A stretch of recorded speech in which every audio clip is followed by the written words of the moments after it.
지금부터 국회 서명호 의원실이 주최하는 응급의료체계 소생을 위한 정책토론회를 시작하겠습니다. 다음은 내빈 소개가 있겠습니다. 응급의료체계 개선을 위해서 많은 분들이 자리해 주셨습니다.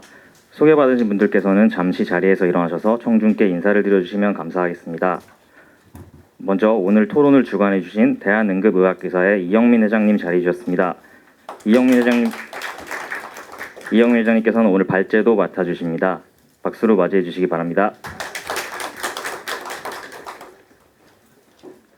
그리고 국민의힘 원내대표를 역임하신 나경원 의원님께서 자리해 주셨습니다.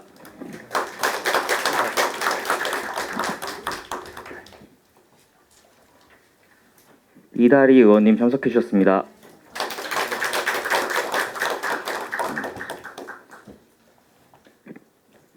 조지현 의원님 참석해 주셨습니다. 최대 국립중앙의료원 중앙응급의료센터장님 자리해 주셨습니다. 참고로 오늘 토론회를 주최해 주신 서명호 국회의원님 자리해 주셨습니다. 다음은 토론 패널 소개가 있겠습니다. 대한응급의학의사의 대변인이자 응급의학과 전공의 김창규 선생님 참석해 주셨습니다. 최주영 소방청 119 구급과 구급정책팀장님 참석해 주셨습니다. 김정원 국립중앙의료원 중앙응급의료상황실장님 참석해 주셨습니다. 송영조 보건복지부 응급의료과장님 참석해 주셨습니다. 바쁘신 와중에도 참석해 주신 모든 분께 감사의 말씀을 드립니다. 네, 오늘 참석하신 여러분, 무더운 날씨에 멀리 여의도까지 와주셔서 정말 진심으로 감사드리고 환영합니다. 저는 방금 소개받은 서울 강남갑 지역구의 국회의원이고 현재는 국회 보건복지위원회와 여성가족위원회 소속으로 되어 있습니다. 지난해에 이어서 이번에 두 번째인데요. 우리 이형민 응급의학회 회장님을 모시고 토론회를 하는 건 두 번째거든요. 여러분께서도 잘 아시는 바와 같이 우리나라 응급실 뺑뺑이 정말 잘 아시고 계시죠. 더구나 2년에 가까운 여러 가지 의정 갈등 동안 더 심해졌는데 그래도 다행히도 지금은 다시 우리 전공의 선생님들이 다시 복귀하고 우리나라의 의료체계가 다시 한번 한 단계 더 변화하고 발전하는 계기가 시작되었기 때문에 이 기회에 다시 한번 우리 오늘 토론회를 거쳐가지고 우리 의학회도 오시고 또 우리 중앙응급의료원의 우리 의료센터장님도 최대 센터장님 지난 7월에 부임하셨죠. 네, 환영합니다. 감사합니다. 그리고 또 멀리서 우리 소방청의 구급팀장님도 오셨고 또 우리 복지부에서도 담당 부서장님 오셨기 때문에 오늘 토론회를 거쳐서 우리나라 응급실 뺑뺑이 좀 더 개선되고 또 우리 나라의 응급의료 체계를 가장 또 현장에서 총괄하고 계시는 우리 중앙응급의료센터가 좀 더 법적으로 여러 가지 보완해가지고 한 단계 발전하는 계기가 되었습니다. 그리고 오늘 우리 이영민 회장님께서 발제도 해주시고 또 자장도 맡아주셔서 다시 한번 감사드리고요. 우리 또 지난번 사직하신 우리 전공의 선생님 김창규 전경 선생님 네 다시 한번 이 기회에 응급 의료도 좋지만 다시 한번 현장에 빨리 복귀하셔가지고 그죠? 좀 더 나은 우리나라 의료계를 위해서 힘써 주시기 바랍니다. 그리고 오늘 항상 정말 365일 불철주야 바쁘신 우리 나경원 대표님도 정말 와주셔서 감사드리고요. 우리 중앙여수원장님 이다리 의원님 그리고 또 우리 멀리 경산의 지역구에 있는 조전 의원님 다 함께 해주셔서 감사드리고요.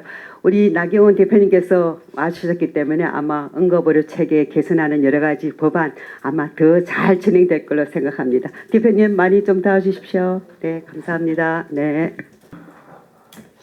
네, 감사합니다. 이렇게 어려운 자리 또 좋은 자리 마련해 주셔서 너무 감사드리고요.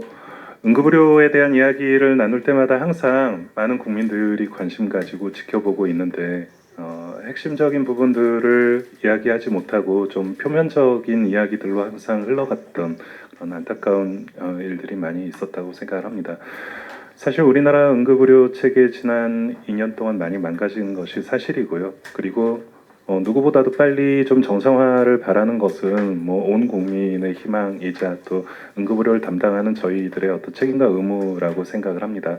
오늘 이 시간을 거쳐서 그냥 단순히 서로 간의 이야기를 나누는 것을 넘어서 좀 실질적인 이야기들 그리고 실질적인 대안들 그리고 개선의 우선순위가 무엇인가에 대해서 다시 한번 좀 생각을 해볼 수 있는 그런 의미 있는 시간이 되기를 기대합니다. 오늘 자리 마련해 주신 서명호 의원님 또 준비해 주신 의원실 여러분 또 참석해 주신 여러 의원님들께 이 자리 빌어서 감사 말씀드립니다. 감사합니다. 서명욱 의원님 하면은 초선 의원이시지만 정말 성실하게 무슨 일이든지 열심히 하시는 분이시다. 또 책임감 강하게 한 번 잡은 이슈는 끝까지 챙긴다. 이렇게 알려져 있습니다. 그런 의미에서 대한응급의사회에서 우리 서명욱 의원님과 함께 오늘 토론회를 하신 것은 아주 훌륭한 선택이셨다. 이렇게 생각을 하고요. 앞으로 이 응급의료 체계 개선을 위해서 정말 많은 일을 해야 될 것 같습니다. 늘 우리가 응급실 뺑뺑이가 문제야라고 하지만 이 이슈도 이야기한 게 한 10년도 더 된 것 같아요. 정말 이 부분에 대한 근본적인 해결이 한꺼번에는 어렵다고 하더라도 저는 단계적으로 전략적으로 접근해야 되는 것 아닌가 이런 생각을 합니다. 아까 서명호 의원께서 말씀하신 것처럼 법안을 고치고 또 우리가 예산을 배정하고 이런 문제가 꼭 필요할 텐데 우리 서명옥 의원님 하자는 거는 저도 꼭 옆에서 같이 하겠다는 약속을 드리는 것으로 오늘 토론회를 응원하도록 하겠습니다. 다시 한번 서 의원님 수고 많으시고 감사하고 또 우리 응급의학회 이영민 회장님을 비롯한 모든 관계자 여러분들께 감사드립니다. 고맙습니다. 예, 토론회 앞두고 있는데 짧게 하겠습니다. 저는 지금 행정안전위원회 소속입니다. 그래서 119에 우리 오늘 소방청의 구급정책팀장이 모셨는데요. 우리 의료에서 가장 민생의 제일 앞에 있는 데가 응급의료가 아닌가 싶습니다. 제가 119에 한번 실려가 봤는데 119를 딱 타니까 바로 그 응급실하고 연락을 해서 우리 환자의 그 상태를 바로바로 알려서 딱 도착하니까 거기서 바로 처치가 될 수 있도록 이런 체계가 갖춰져 있는 거 보고 굉장히 제가 행안위에 와서 119 잘한다고 엄청 칭찬하고 지금 소방의 누나라고 할 정도로 많이 챙기고 있습니다. 그런데 오늘 응급의학하고 이렇게 합쳐서는 정말 국민들께서 딱 필요한 행정의 민생의 가장 의료의 제일 앞자리가 응급 의료가 아닌가 싶습니다. 제가 서명옥 의원님 입법하시는데 적극 집중해서 저희들도 함께해서 지원하도록 하겠습니다. 오늘 좋은 토론회 마련해 주셔서 응급의학협회에도 감사드립니다. 고맙습니다. 네, 우리 평소 존경하고 사랑하는 우리 서명호 의원님께서 토론회를 개최했다고 해서요. 원래 커피 한 잔을 요청드렸는데 토론회에 오라고 하셔가지고 토론회에 오게 됐습니다. 다시 한번 축하드리고요. 그리고 대한응급의학의사회 우리 이영민 회장님을 비롯해서 응급의료 체계 개선을 위해서 노력하시는 모든 분들께 깊이 감사드립니다. 저도 늘 함께하도록 하겠습니다. 고맙습니다. 네, 방금 전에 소개받은 응급의학의사회 이영민입니다. 하고 싶은 말이 많아서 뭐 인사는 짧게 드리고 하고 싶은 말을 많이 할 수 있는 자리가 되었으면 좋겠고요. 또 일부의 이야기들은 좀 너무 직설적이다 보니까 관계 되시는 분들께서 한번 좀 이렇게 불편하실 수도 있다라는 말씀을 먼저 드려야 할 것 같아요. 왜냐하면 이게 서로 간에 뭔가 솔직하게 이야기를 하지 않으면은 시작이 되지가 않거든요. 이제 이런 부분들에 대해서 오늘 좀 편안하게 말씀을 드리고자 합니다. 네, 됐습니까? 레이저 나옵니까?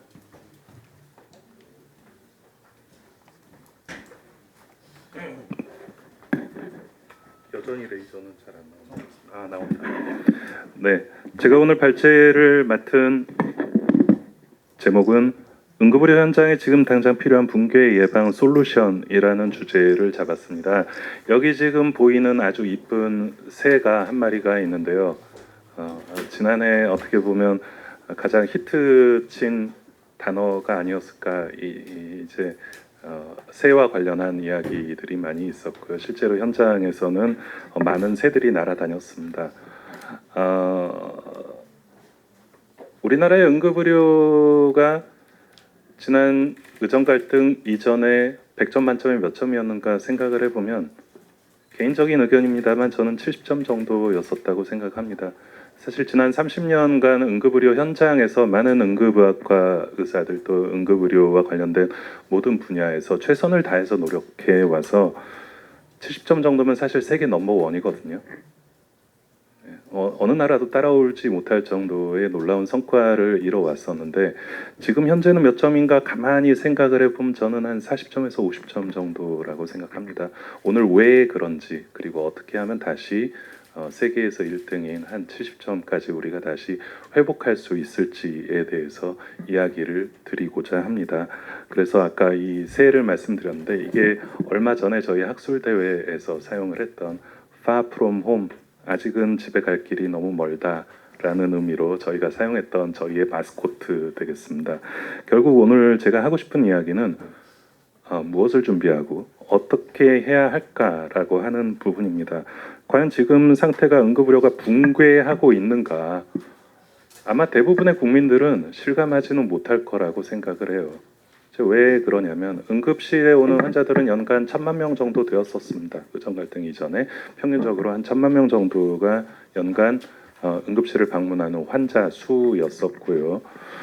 연간 1,000만 명의 환자 중에서 실제로 뭐 입원이 필요하거나 응급한 수술이 필요했던 환자들은 100만 명에서 한 150명 안팎이었었습니다. 이제 이러한 환자들이 전국에 약 100여 개에 달하는 교육수련병원과 상급종합병원에서 문제 없이 해결이 되었었기 때문에 사실은 그러한 어떤 숫자의 환자들 어떻게 보면 전 국민으로 보면은 좀 큰 숫자가 아니죠. 응급실을 경험하더라도 경증의 환자분들은 사실은 불편함을 그렇게 크게 느끼지 못하고 있는 상황이고요. 정말로 중증의 즉각적인 치료가 필요한 환자들이 지금 너무나도 큰 어려움을 겪고 있습니다. 우리가 붕괴라고 얘기를 할 때 전멸이라고 하면 싹 다 죽는 게 전멸이다라고 생각하기 쉽지만 군사학적으로는 그렇지는 않대요. 이게 한 10% 정도가 의지를 상실해서 더 이상 수행이 불가능한 상황이 되는 것을 우리가 붕괴 또는 어떤 재난이라고 가정을 한다면 응급의학과 2019년 코로나 발생 이전 코로나를 지나게 되면서 놀라운 사건들이 몇 개 생깁니다. 첫 번째, 응급의학 전공의들이 그 당시에 이제 코로나를 지나면서 10% 이상의 수련을 포기를 해요. 이미 열에 한 명 이상이 수련을 포기하고 있었단 말이죠. 코로나 지나면서 또 무슨 일이 있었습니까? 응급의학 전문의들이 10% 이상 최초로 10%를 넘었었습니다. 응급실 현장을 떠나서 개업을 했단 말이죠. 결국은 현장에 있는 인력들이 더 이상 버티지 못하고 현장을 빠져나가는 현상들이 이미 코로나를 지나면서 시작이 되었다. 그렇다면 그것은 비록 큰 어떤 시스템은 흔들리지 않는 것처럼 보이지만 내부적으로는 이미 위기 상태에 봉착을 해 있었다라고 우리가 판단을 하는 것이 맞습니다. 그러던 것이 이제 의정 갈등 2년을 지나면서 더욱 심각해지는 것은 당연한 사실이 되겠죠. 가장 큰 변화는 무엇이냐를 살펴보면 응급의료 시스템은 크게 세 가지로 구성이 되어 있습니다. 권역센터, 상급종합병원이죠. 전국에 44개소가 있습니다. 5월 기준입니다. 이제 지역센터는 전국에 136개가 있고 지역기관은 229개가 있습니다. 그래서 도합 이제 얼마 전에 기준 보니까 415개더라고요. 권역센터는 큰 병원이고요. 지역기관은 작은 병원입니다. 환자의 흐름은 작은 병원 응급실에서 큰 병원 응급실로 이송을 하게 되는 시스템을 가지고 있습니다. 응급의학과의 교육수련병원은 100개 정도 됩니다. 지금 현재 100개 정도, 99개 병원에서 교육수련 병원을 운영을 하고 있고요. 전공의들이 나간 병원도 결국은 권역센터 44개 플러스 지역센터의 절반 되는 100개 정도의 병원이 인력 손실이 있었던 것이죠. 즉 빨간색으로 표시한 바로 이 부분이 전공의 이탈로 진료가 축소된 부분이고 그 아래쪽에 있는 병원들은 사실은 전공의의 이탈과 아무 상관이 없이 오히려 일부 응급의료 센터들 같은 경우에는 환자 수가 한 30에서 50%까지 증가를 했습니다. 그 이야기는 무엇이냐? 결국은 상급종합병원으로 가야 될 환자들이 상급종합병원으로 가지 못하고 아래 등급인 2차 의료기관으로 갈 수밖에 없었다라는 것이죠. 또 하나 이제 지난 2년 동안 가장 큰 변화를 살펴보면은 지역의 응급의료 기관에 있던 많은 응급의학 전문의들이 전공의들이 빈자리를 채우기 위해서 서울 수도권 또는 대도시로 이동을 했습니다. 그렇기 때문에 지난 정부가 이야기했던 지역의 의료를 살리겠다는 명분 자체는 이미 상실을 했고요. 실제로 전문의들은 지역에서 서울로 수도권으로 아주 많은 숫자가 이동을 해버리게 된 것입니다. 그렇다면 앞으로 이제 전공의들이 복귀하게 될 하반기 또 내년까지 생각을 해보면 지역의 구인난은 더욱 심해질 수밖에 없습니다. 왜냐하면 작년에 응급의학 전문의 한 30명 나왔거든요. 올해 한 40명 나올 거거든요. 결국은 이미 2년 동안 나올 숫자가 거의 나오지 못하기 때문에 시장에 나올 수 있는 응급의학 전문의는 거의 없다. 근데 지역에서는 지금 많은 전문의들이 자리를 비워가고 있다. 그렇다면 지금의 어려움은 최소한 내년 상반기까지는 더욱 힘들어질 것이다 라고 생각을 합니다. 수치로 봐도 그렇습니다. 23년 4분기, 24년 1분기를 거치면서 약 40%의 상급종합병원에 응급실 환자가 빠졌습니다. 이게 정말 뭐 응급실 가는 걸 참아서 그렇게 됐을까요? 아닙니다. 가고 싶었는데 못 간 거예요. 받아줘야 되는데 못 받은 거고요. 결국은 이러한 것들이 드러나지 않았을 뿐이지 실제로 수치로 나타나고 있고 또 초과 사망률도 상승을 하고 있고 결국은 이러한 악화된 지표들을 어떻게 정상적으로 되돌리느냐가 우리의 가장 당면한 과제가 되어버린 그러한 상황입니다. 한 3년쯤 됐나요? 수학과 의사회에서 폐과 선언했었죠. 폐과 선언. 네. 당시에는 미임으로 응급의학과도 폐과해야 된다라는 이야기들이 뭐 많이 나오고 그랬었습니다. 우리들 내부적으로도 좀 자조적인 이야기로 많이들 나눴었고 그래서 폐과가 과연 언제 어떻게 되는 것이냐 한번 생각을 해보면은 절대적인 기준이 있고 상대적인 기준이 있을 것 같아요. 제가 3년 전에 발표할 때는 절대적인 기준은 아직 차지 않았으니 폐과는 아직 아닌 것 같다라고 이야기를 했었는데 상대적인 기준이라고 한다면 어떤 법적인 보호가 상실되는 것, 당시에 이제 대동맥 박리 사건을 포함해서 여러 가지 이런 법적인 문제들이 우리를 되게 얽매던 시절입니다. 또한 응급실에서 일하고 있는 응급의학 전문의들의 자존감 상실, 이거 되게 큰 부분 중에 하나이거든요. 모 의원님께서는 응급실에 왜 응급의학 전문의만 일하냐? 내과가 가도 되고 외과가 가도 되고 그 얘기는 사실은 뭐 잘 모르시는 분께서 사실은 모르기 때문에 하시는 얘기죠. 나도 내과 볼 수 있습니다만 내과 과장으로 취직하고 싶지는 않습니다. 왜냐하면은 내과 선생님들이 내과에 대해서는 나보다 잘할 거라는 믿음이 있기 때문에 그렇습니다. 응급실도 마찬가지입니다. 외과 선생님이 응급실에 와서 외과 환자를 봐줄 수는 있을지언정 응급의학과 전문의만큼 응급 상황에 대해서 조치를 해주시기는 쉽지는 않거든요. 결국은 그런 것들이 전공에 대한 어떤 이해 부족에서 나온 이야기 그리고 사람이 부족하다 보니 그걸 어떻게든 떼어보고자 하는 그런 어떤 욕심에서 나온 발언이 아닌가라고 생각을 합니다. 결국 자존감이 떨어지게 되고요.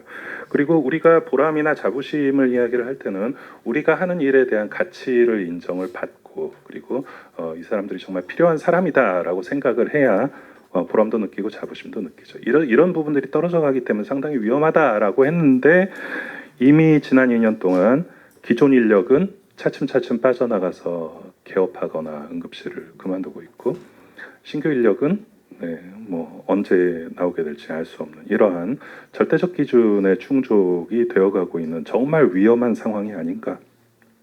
결국 지금이 응급의학과의 존폐를 논할 수 있는 마지막 기회다라는 생각에서 오늘 이 자리에 섰습니다. 사실 시간이 그렇게 많이 여유롭게 남아있지는 않을 것 같습니다. 우리나라에 의사 몇 명 필요한가가 결국은 이 문제의 발단이었죠. 거꾸로 물어보겠습니다. 우리나라에 응급의학 전문의 몇 명 필요합니까?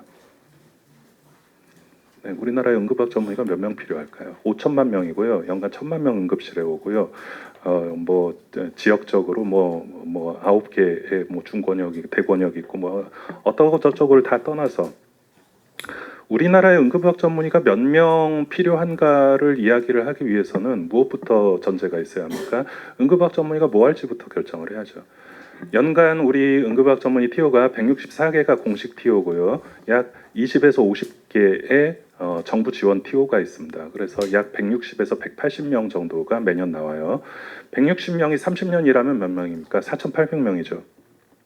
네, 우리나라의 응급의학 전문의는 4,800명 이상 늘어날 수가 없는 구조입니다. 지금 현재 상황에서는. 그럼 4,800명이 모두 다 응급실에서 일할까요? 아닙니다. 약 70% 정도만 응급실에서 일합니다. 결국은 응급실에 있는 응급의학 전문의는 맥스 4,000명이었단 말이죠. 원래까지의 계획은. 그러나 이제 지금 2024년, 25년에 이 사태를 거치면서 맥스 4,000이라는 어떤 정해진 틀이 깨져버렸죠. 이제 맥스가 3,000이 될지, 3,500이 될지, 2,500이 될지 아무도 알 수가 없는 일이 되어버렸죠. 그럼 이게 충분하냐? 충분하지 않을 거냐? 아무도 지금 이야기를 하지 않고 있습니다. 사실은 여명기를 거치면서 확장기에는 응급의학과가 한때 지원율이 100%였던 적도 있습니다. 2014, 2015 시즌입니다. 네, 그때 유일하게 딱 한 번 100% 지원율을 찍었고요. 나머지는 다 80에서 90%, 많아야 90% 정도를 차지하고 있었습니다. 앞으로의 지원율은 저희는 잘 봐야 5, 60%일 것이라고 생각을 합니다.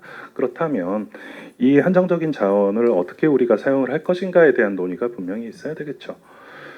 자, 되게 웃긴 얘기 중에 하나지만 오늘 뭐 부산에서 오신 저희 의사회 뭐 임원도 계시고 부산에 응급의학 전문의 몇 명 있습니까? 아니야, 물어본 거 아니에요. 네, 서울에 응급의학 전문의 몇 명 있습니까? 아무도 몰라요. 몰라요. 그래서 제가 그거를 몇 년 동안 몇 번이나 요청을 했습니다. 자료를. 서울에 응급의학 전문의 몇 명 있는지, 강원도에 몇 명 있는지, 제주도에 몇 명 있는지 자료 좀 달라. 극비래요. 네, 극비래요. 사실은 말도 안 되죠. 뭔가 좀 계획을 세우고 우리가 뭐가 어떻게 돌아가는지를 알기 위해서는 기본적인 전제들이 필요한데 이제 그런 것들조차도 사실은 준비가 안 되어 있었던 거죠. 어떤 정책이 제대로 나올 수 있었겠습니까? 물론 알지만 가르쳐주지 않은 것이라고 저는 믿고 싶습니다. 우리가 뉴노멀에 대해서 이야기를 하지만 뉴노멀이라고 하는 건 사실은 뭐 경제학 용어이고요. 의료계 뉴노멀 이야기를 할 때 뉴노멀을 우리가 받아들일 때 어떤 느낌이냐면은 다시 못 돌아가니까 니네들이 받아들여라. 약간 이런 느낌이에요. 뉴노멀이라고. 야, 뉴노멀이니까 니네가 받아들여. 라는 의미. 근데 뉴노멀 한번 생각해 봅시다. 우리가 과거에 정말 고성장 그런 대형 병원들 잘 나가던 시절에 무엇을 준비했습니까? 그때는 당연히 그냥 어떤 고도 성장만을 집중을 하고 있었고 그리고 어떤 전공의들의 처우라든지 앞으로의 미래라든지 이런 거에 대한 고민 없었단 말이죠. 그러다 2019년 코로나 맞으면서 우리 어떻게 됐습니까? 스트레스 테스트를 받은 거예요. 뭔가 문제가 생기면 제일 약한 고리부터 무너집니다. 그 제일 약한 고리가 무엇이었나요? 응급의료 체계였습니다. 많은 사람들 죽었습니다. 병원 못 와보고. 왜냐하면 초기 대응이 잘못되었었기 때문입니다. 우리는 그때도 되게 여러 가지 방면에서 이런 것들은 이렇게 하자, 저런 것들은 저렇게 하자라고 이야기를 했지만 결국은 인프라가 부족한 상태에서 대응 여력이 부족했고 적절한 대응을 할 수가 없었죠. 그렇기 때문에 사람들이 죽는 거예요. 결국 준비하지 않으면 사람들이 죽습니다. 그래서 이러한 부족한 어떤 인프라 상태에서 의료 개혁을 가겠다. 저는 의료 개혁을 이야기를 하려면 무엇이 가장 먼저 필요하다라고 생각을 하냐면 하고자 하는 목표가 무엇인지 먼저 얘기를 해야 돼요. 5년 후에 우리가 어떤 응급의료 체계 만들 거냐, 10년 후에 어떤 응급의료 체계 만들 거냐, 거기에 대한 합의가 먼저 이루어져야 사회적인 합의가 이루어지고 사회적인 설득이 먼저 이루어져야 거기에 맞는 인프라를 구축을 한다라고 하는 그런 의미로 말씀을 드리는 것입니다. 결국은 지난 2년 동안 어떤 정부의 가장 큰 뼈아픈 문제는 뭐냐, 신뢰를 잃었다라는 거예요. 전공의와의 신뢰를 잃었고요. 의대생들과의 신뢰를 잃었고 앞으로 의료개혁을 함께할 젊은 친구들과의 신뢰를 잃었다라고 하는 부분이 가장 마음 아프게 다가섭니다. 신뢰가 비용이에요. 신뢰가 있으면 비용이 떨어집니다. 근데 신뢰가 떨어지면 비용이 증가합니다. 앞으로는 이런 떨어진 신뢰 때문에 더 수많은 비용이 지난 2년 동안도 몇 조 원의 비용이 들었겠지만 앞으로도 이를 정상화하기 위해서는 엄청나게 많은 돈이 들 수밖에 없다라는 것이죠. 이런 신뢰라는 것은 정말 객관적으로 우리가 측정할 수 있다. 그리고 개선할 수 있다라고 생각을 합니다. 방향 자체가 신뢰 회복이라고 하는 것이 그냥 말뿐인 것이 아니고 우리가 객관적으로 분명히 측정할 수 있다라고 말씀드립니다. 이제 응급의료에 대한 이야기를 드리겠습니다. 응급실 뺑뺑이에 대한 이야기 드릴 거고요. 응급의료 체계에 대한 이야기를 드리려고 합니다. 항상 이제 이 문제가 오늘도 이제 여러 담당하시는 분들께서 같이 참석을 해주셨는데 좋은 면으로 보자면은 여럿이서 힘을 모아서 대응을 할 수 있다라는 점이겠지만 나쁜 점으로 말씀을 드리자면 사공이 너무 많아요.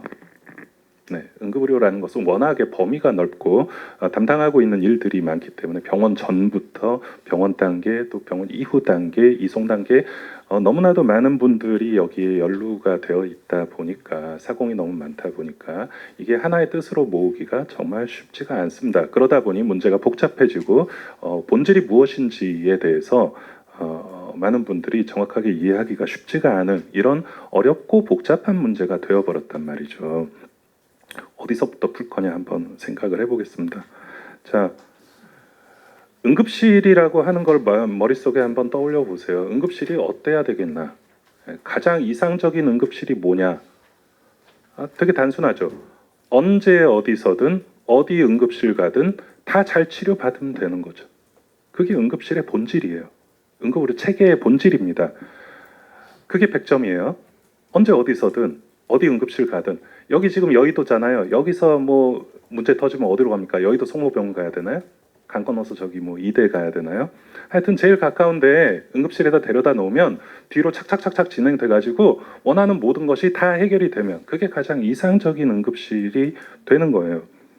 24시간 어디나 가장 가까운 데로 가고 가까운 데 가면 거기에 내가 원하는 숙련된 전문가들이 다 있고 그리고 그 사람들이 다 모든 것을 해줘서 빠르고 정확한 최종 치료까지 마무리가 되는 것. 그 밑에 이제 아주 좋은 말이 있죠. 공짜 점심은 없다. 네, 그렇게 되면 얼마나 좋겠어요. 네. 그러나 내가 가는 첫 응급실이 모든 것을 다 해줄 만큼 모든 것을 다 마련을 해놓을 수가 있겠습니까? 현실적으로 불가능하죠. 세계 어느 나라도 그런 나라 없어요. 그렇다면 결국은 그 이후의 이송 단계가 최종 치료까지 얼마나 우리가 줄여줄 수 있을 것이냐가 핵심이 되는 거죠. 자, 그래서 미국에서 응급의학과 만든 분이 이제 닥터 로젠 박사라고 하는 분이 71년에 만드셨습니다. 그리고 우리나라에 이제 90년도에 만들어졌으니까 미국에서는 한 50년 정도 된 거고요. 우리나라 한 30년 정도 된 것입니다. 그분이 아주 중요한 얘기를 했는데 응급실이 뭐냐라고 했을 때 every time, everything, everyone 이라고 얘기를 했어요. 네.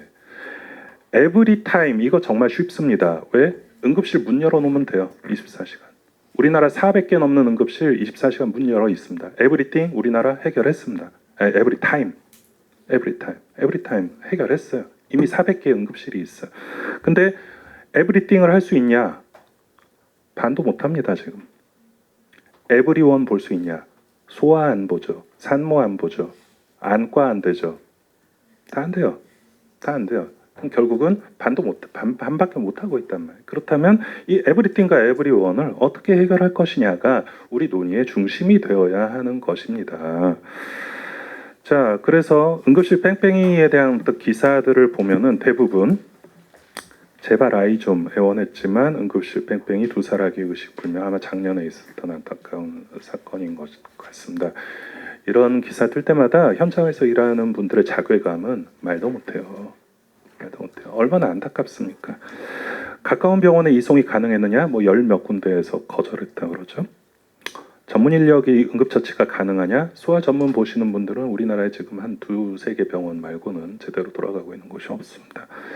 적절한 최종 치료 가능하냐? 결국은 이제 이 문제도 응급실의 문제보다는 소아과의 문제입니다.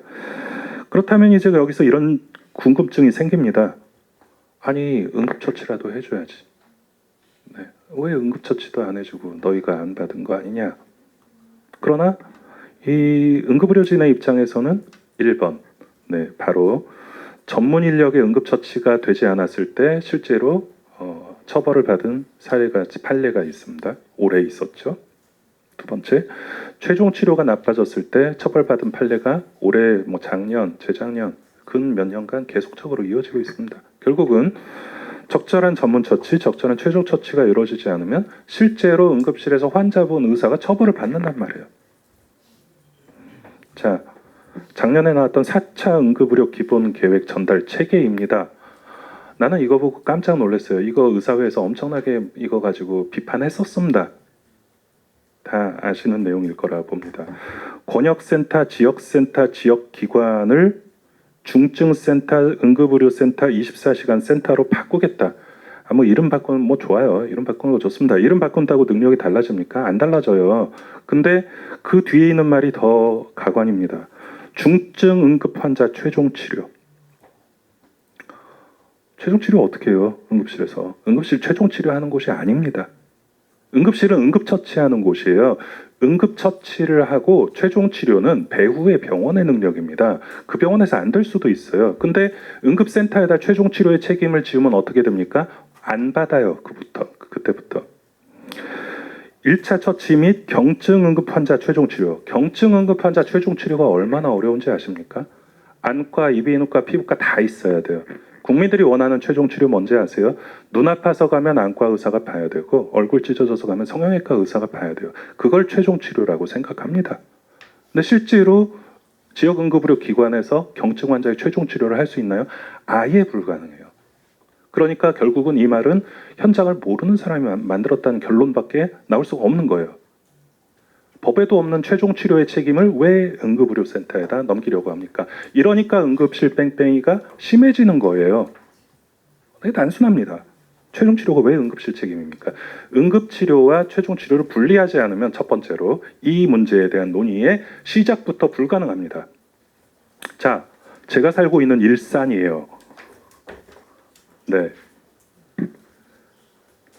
여기 일산이 이렇게 생겼고 공단병원 권역센터입니다. 명지병원 권역센터입니다. 동국대병원 2차 지역센터입니다. 저희 일산백병원 지역센터입니다. 자, 여기서 경증 환자가 발생해서 119를 탔어요. 가까운 권역센터, 대학병원 냅두고 멀리 있는 지역기관을 갈까요? 안 가요. 안 갑니다.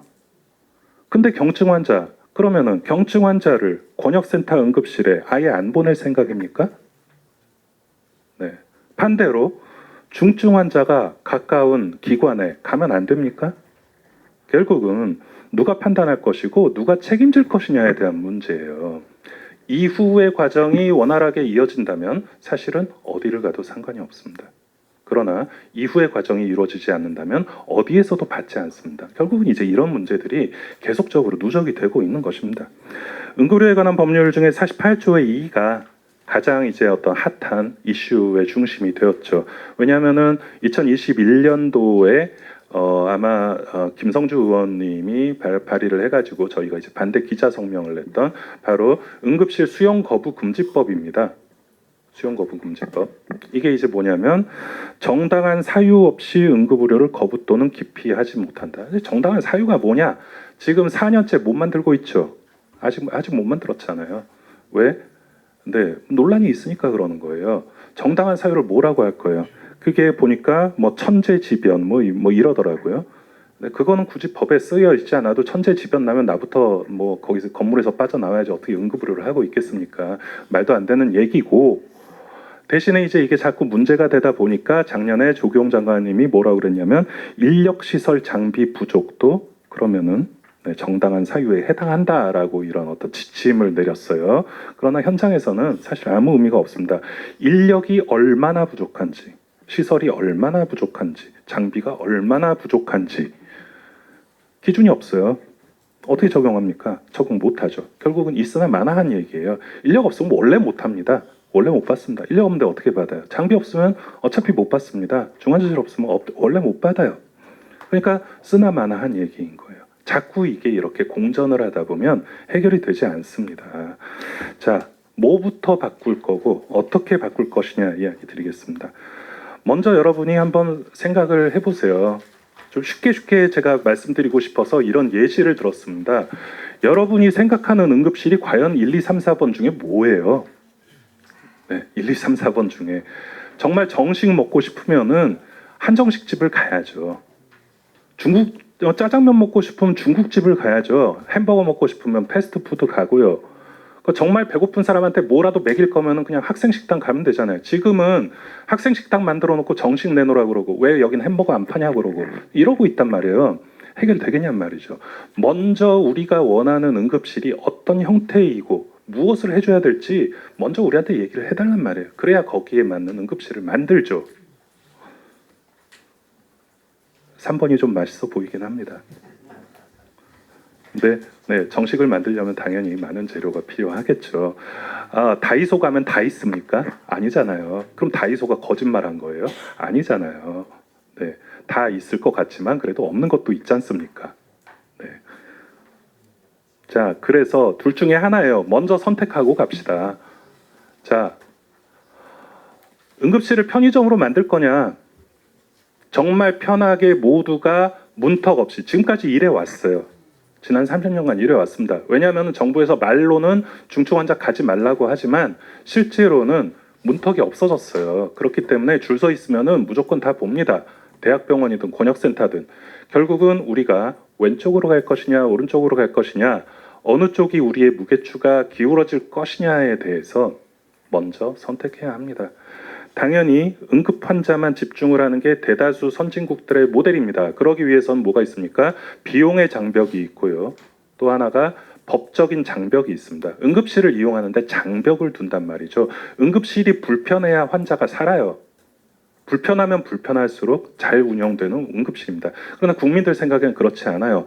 엊그저께 근무하고 있는데 정말로 네, 코피 나서 오는 사람부터 해가지고 네, 뭐 외래가 내일 예약이 안 돼서 왔어요. 네, 이 우리나라에서는 한번 생각해 보세요. 주변에 있는 사람들이 나 아파요 그러면 뭐라고 하시겠어요? 병원 가 그러죠. 네, 외국에선 참아 그래요. 약 먹고 참아. 근데 우리나라에선 아파 아니면 다쳤어 응급실 가라고 해요. 네, 왜? 편하니까.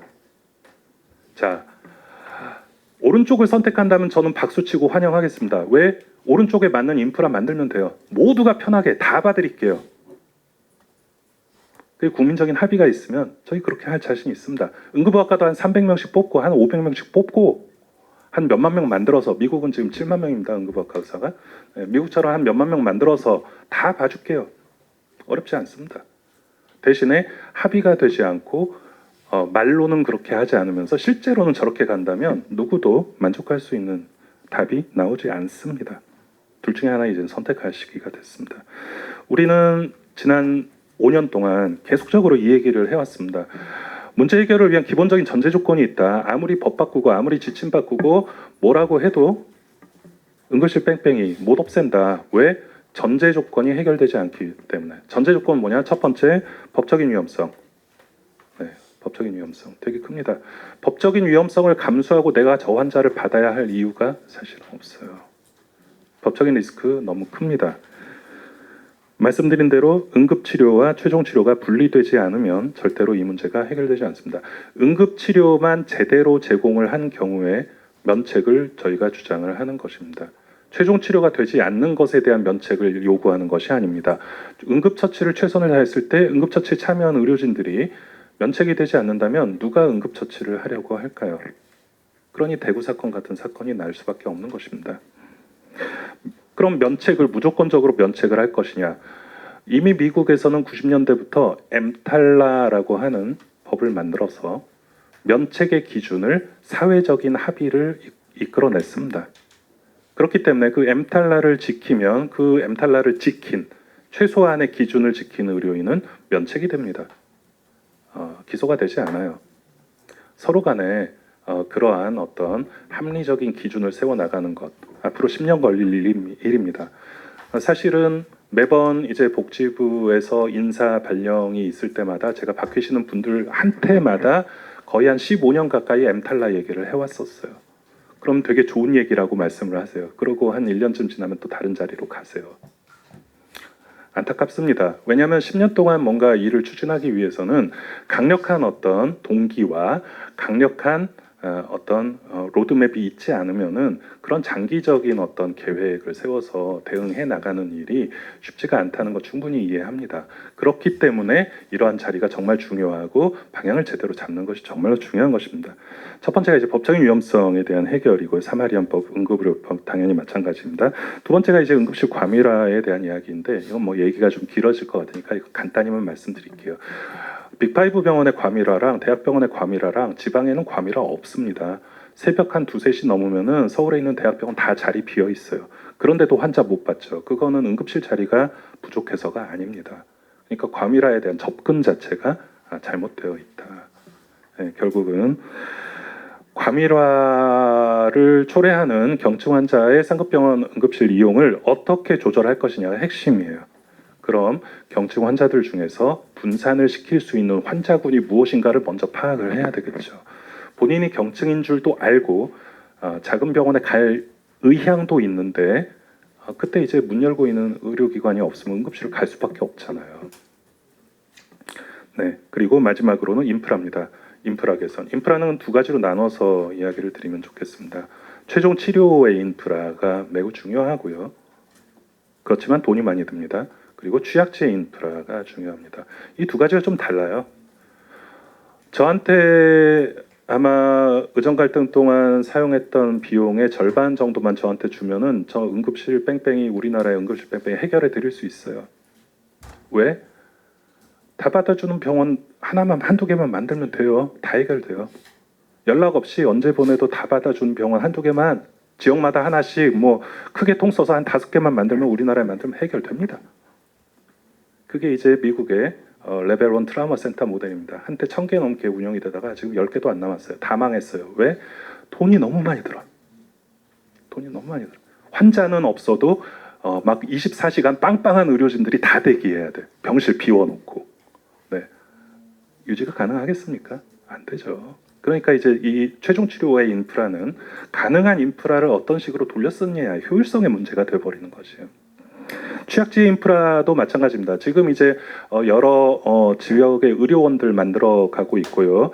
많이 이제 좀 지역 인프라에 대한 이야기들 되게 많이 나오고 있습니다. 사람도 뽑으라고 그러고. 근데요, 목표가 틀렸습니다. 예를 들어서 지역에 있는 의료원이 최종 치료를 목표로 세팅을 하게 된다면 그 비용 감당 못합니다. 응급실 415개 중에서 150개가 지금 적자입니다. 그런데 거기다가 돈이 더 많이 드는 최종 치료를 위한 어떤 응급의료 기관이나 지역의 그런 의료기관을 만들겠다. 이건 욕심입니다. 저기 뭐 어디 땅끝 마을에다가 서울대병원 같은 거 지으면은 운영이 되겠습니까? 당연히 안 되죠. 그럼 있으면야 거기서 최종 치료가 되겠지만 현실적으로는 불가능하단 말이에요. 그러다 보니 지역의 어떤 의료기관의 역할 재정립이 분명히 필요합니다.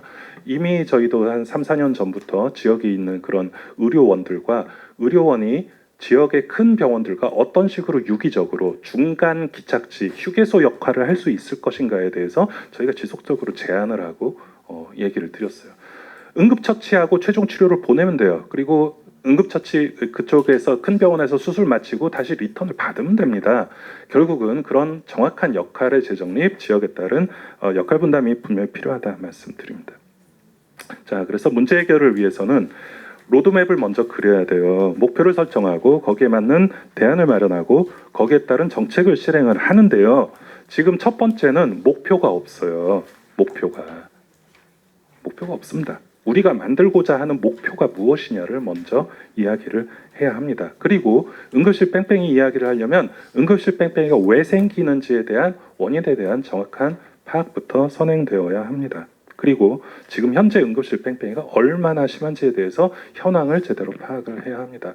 엊그저께 근무할 때도 전화 왔는데 못 받은 환자만 한 10대 명 돼요. 그리고 서울에서 일산까지 온 환자 있었고요. 저기 저 서산에서 일산까지 온 환자도 있었습니다.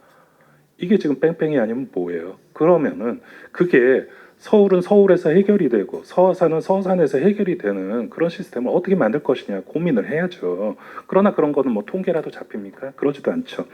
대안을 마련하기 위해서는 현장의 이야기를 들어야 합니다.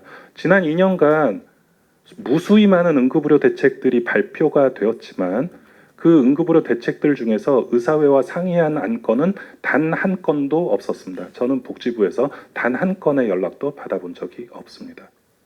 그러고 뭐 무슨 은퇴한 분을 응급실로 모셔오네, 뭐 개원한 원장을 응급실에다 데려다 놓네, 뭐 다 의미 없거든요. 왜? 현장은 안 될 줄 알아요.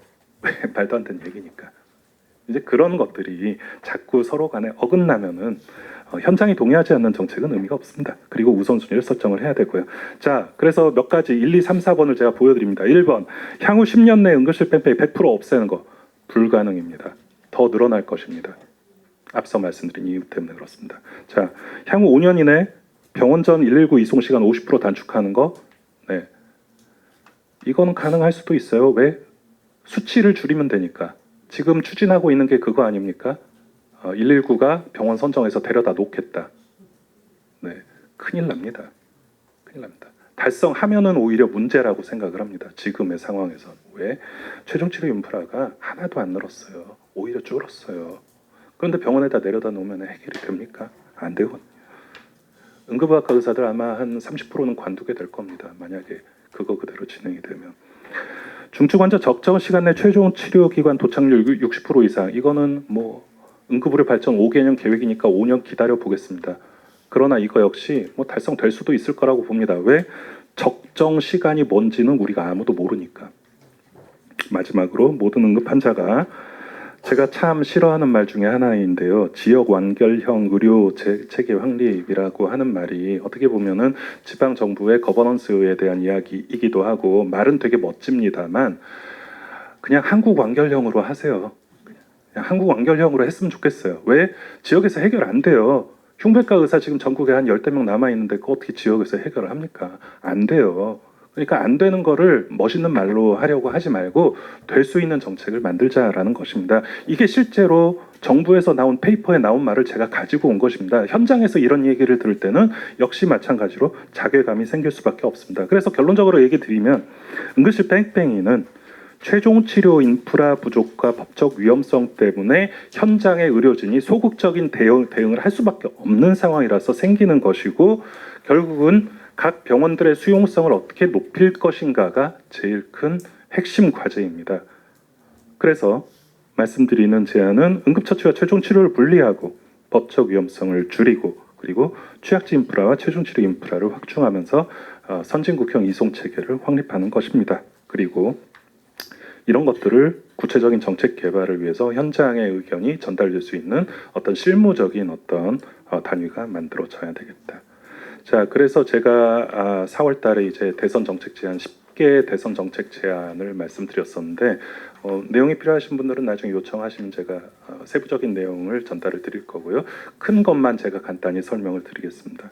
응급의료 체계 개선안의 첫 번째로 중앙응급의료센터의 독립과 격상에 대한 이야기를 했습니다. 우리 성영욱 의원님께서도 이전에도 중앙센터의 독립과 격상에 대해서 좀 적극적으로 나서 주셨던 것으로 기억하고 있습니다.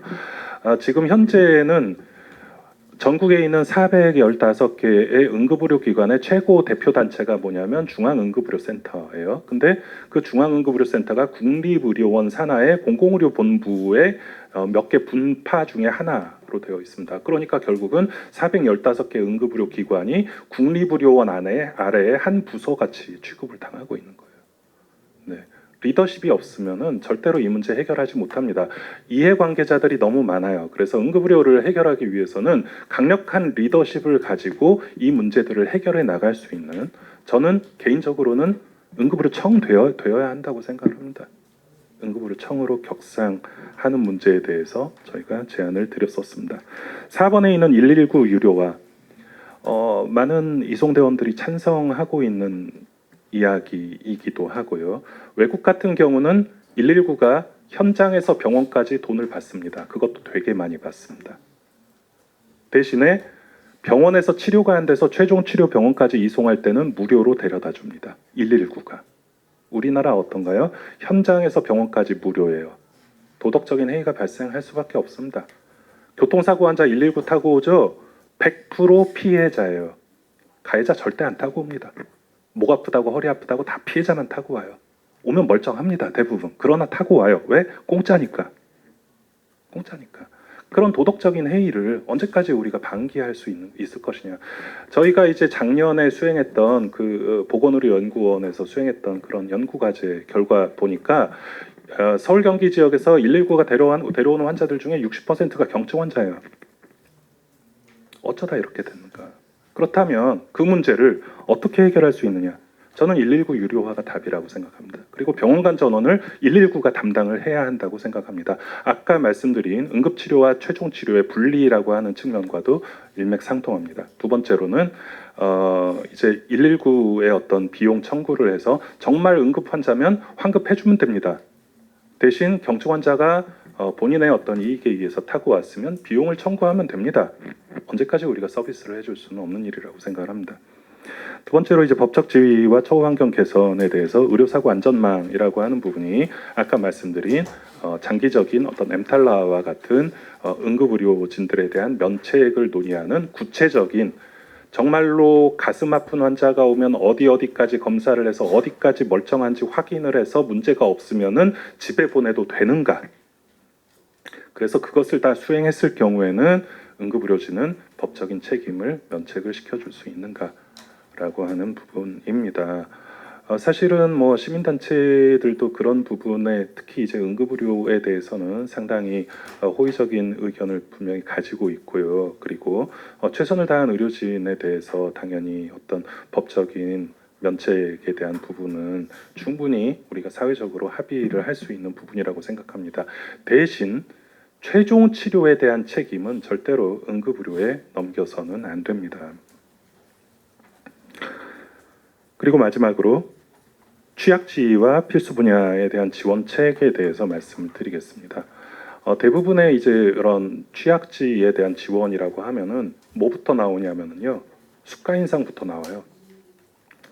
근데 제가 저희 어머니 살고 계신 지역이 군단위 지역인데요. 거기 이제 의료원이 있습니다. 거기도 응급의료 기관입니다. 하루 환자 한 5명 많이 오면 10명 와요. 수가 올리면 거기에 도움이 될까요? 안 됩니다. 응급의료 기관들 250개 중에서 150개가 적자라니까요. 네, 환자 적은 곳에서는 수가 올리는 게 아무 의미가 없습니다. 그렇다고 해서 사람이 적게 필요한 게 아니거든요. 정말로 우리가 필요한 어떤 시스템이다라고 생각을 한다면 인력에 대한 지원이 있어야 돼요.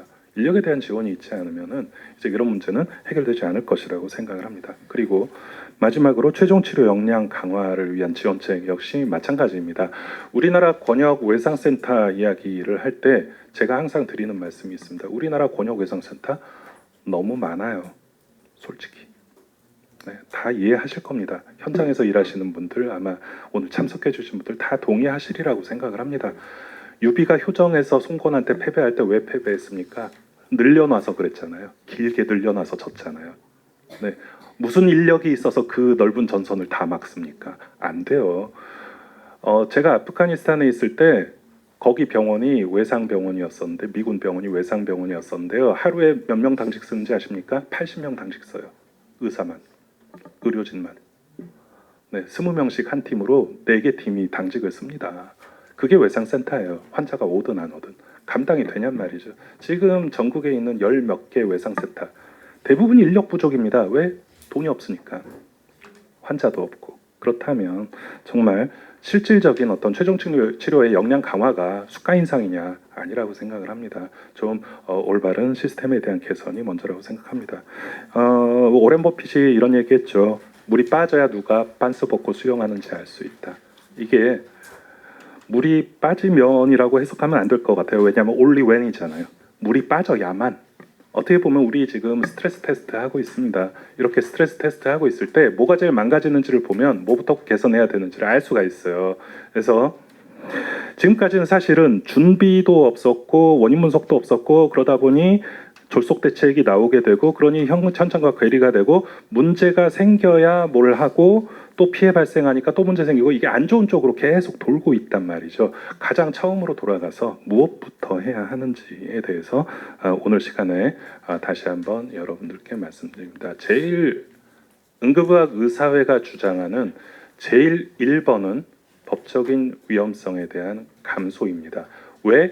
현장의 의료진들이 더 이상 나가면 안 되거든요. 올 한 해만 해도 제 친구들 수십 명 개원했습니다. 더 이상 응급실에 못 있겠다는 거예요. 왜? 교도소 담장 위를 걷는 게 아니라 교도소 이미 문 열고 들어가서 앉아 있대요. 밖에서 문만 닫으면 이제 교도소에 들어가는 거예요. 매일같이 수십 명의 환자를 보고 제가 엊그저께 24시간 근무하는데 저 혼자 80명 봤거든요. 80명을 보면 어떻게 되는지 말씀드릴까요?